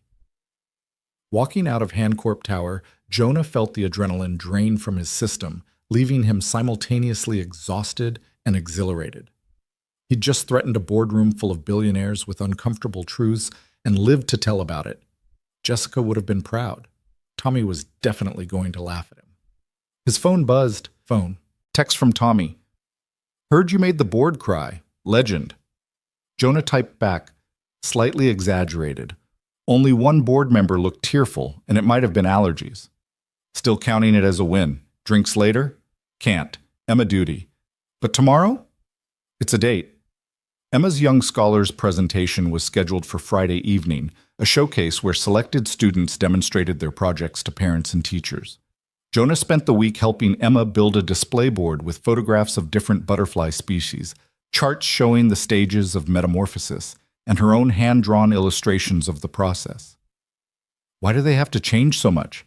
Emma asked one evening while they were working. Why can't they just be butterflies from the beginning? Because sometimes you have to transform completely to become what you're meant to be. Sometimes you have to spend time as something else first, learning and growing before you can fly. Did you transform, Daddy? The question caught him off guard. Yeah, baby girl, I think I did. I was one thing, then I went through a hard time, and now I'm becoming something different. Are you going to fly now? I'm trying to, with your help. She considered this seriously. I think you're already flying. You just don't notice because you're busy helping other people fly too. Out of the mouths of 6-year-olds, Jonah thought, wisdom he'd never expected but desperately needed. The presentation night arrived cold and clear. The school gymnasium was decorated with student projects, proud parents mingling with impressed teachers. Emma stood beside her butterfly display in the dress Celeste had secretly sent over.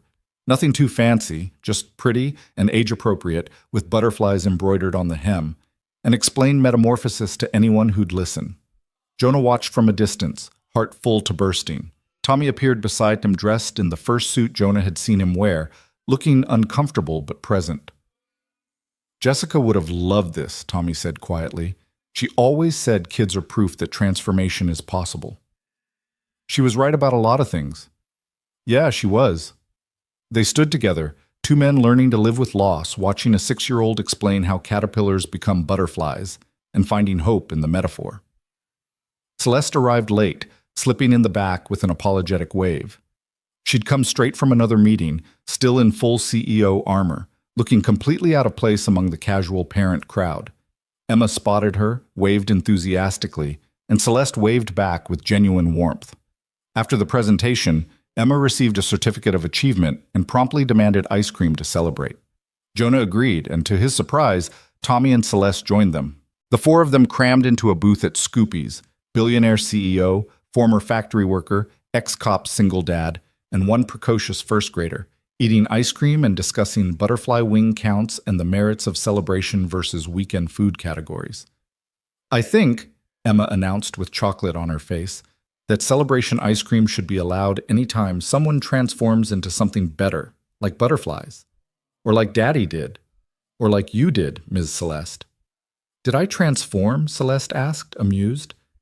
You were a caterpillar who only cared about eating leaves, which is like money. But now you're a butterfly who helps people. That's transformation. Tommy nearly choked on his sundae.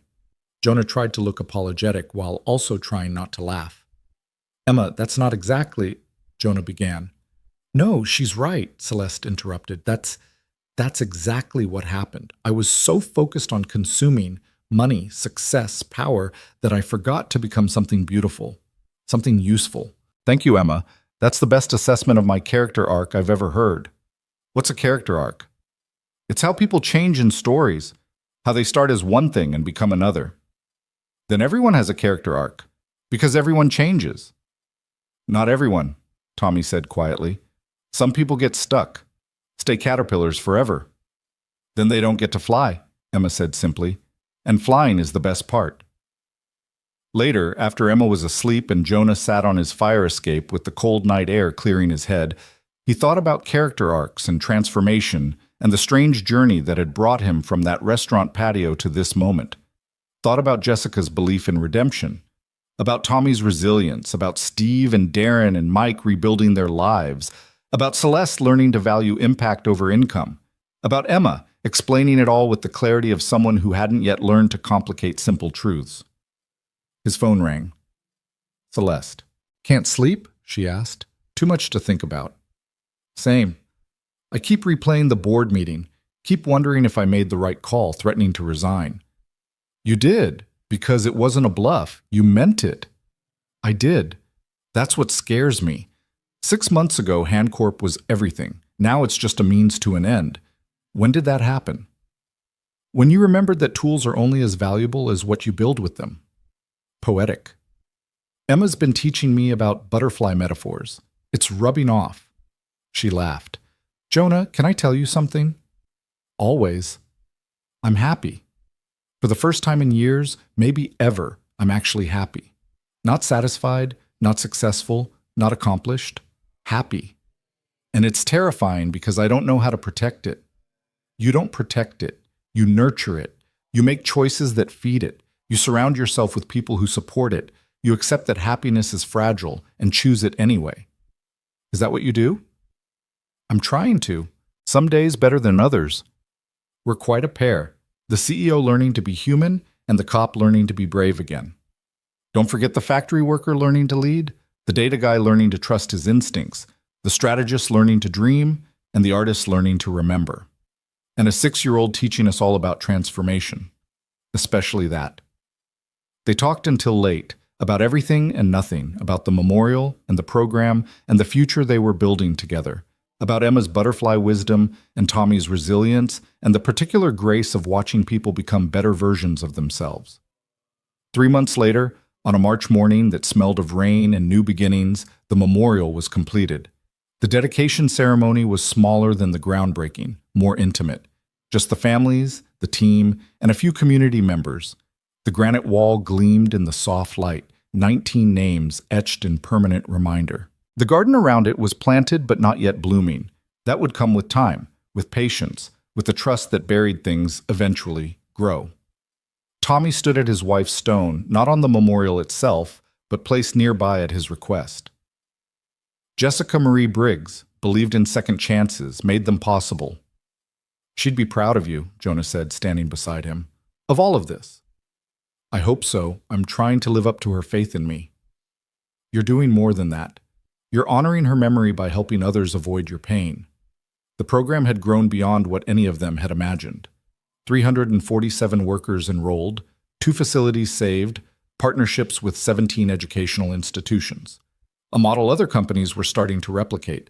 Small changes accumulating into transformation, just like Jessica had said. Celeste gave a brief speech, not about money or success or corporate responsibility, but about memory and meaning and the obligation to do better. Maria Ramirez spoke about Jorge, about his pride in his work, about how the memorial ensured he wasn't forgotten. Others shared stories, tears, laughter, memories.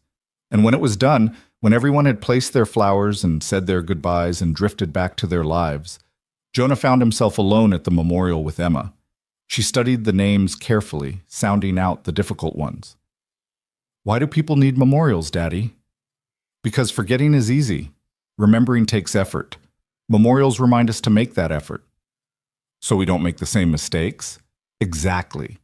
She thought about that, then placed her hand on the wall where Mike's father's name was etched. "I won't forget.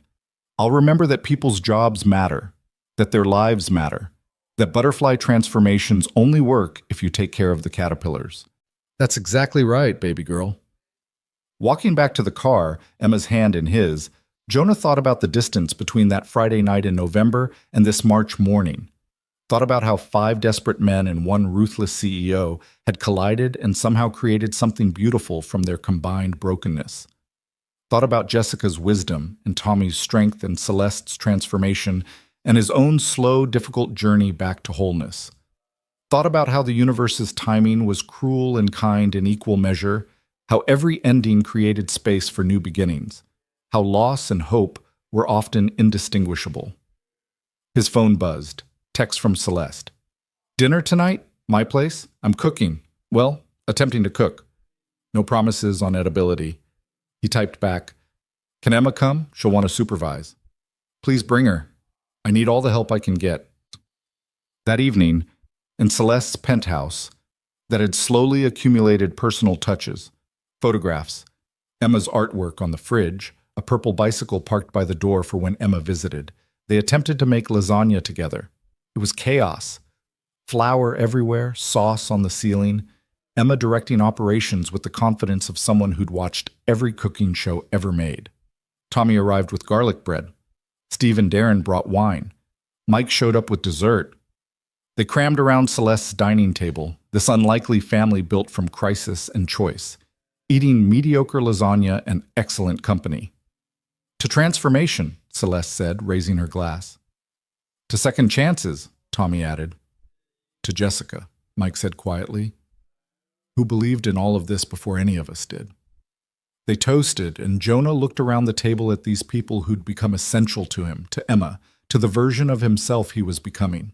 Looked at his daughter, chocolate on her face again, happy and secure, and surrounded by adults who'd chosen to build something good together. This was what mattered, not the success or the salvation or the redemption arc. Just this: connection, community, the choice to show up for each other, day after day, especially when it was hard. "Daddy," Emma whispered, tugging his sleeve. "Are we flying now?" Jonah looked at her, at this perfect small person who'd saved him without knowing she needed saving, and smiled. "Yeah, baby girl," he said. "We're flying." And for the first time in years, maybe for the first time ever, he meant it completely.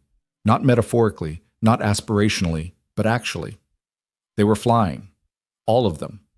Imperfectly, uncertainly, but genuinely. Caterpillars who'd found their wings, people who'd transformed, stories that had found their endings and discovered those endings were really just new beginnings in disguise. Outside the penthouse windows, the city sprawled in familiar patterns.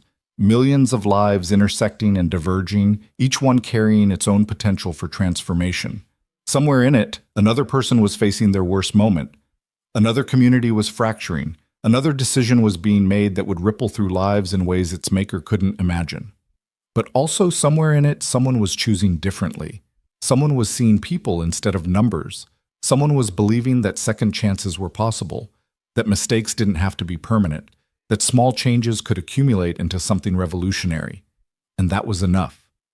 More than enough. That was everything. The laughter around the table rose and fell like music, and Jonah let himself sink into this moment, this imperfect, beautiful, hard-won peace. Let himself believe in the possibility of happy endings that were really just happy continuations. Let himself fly.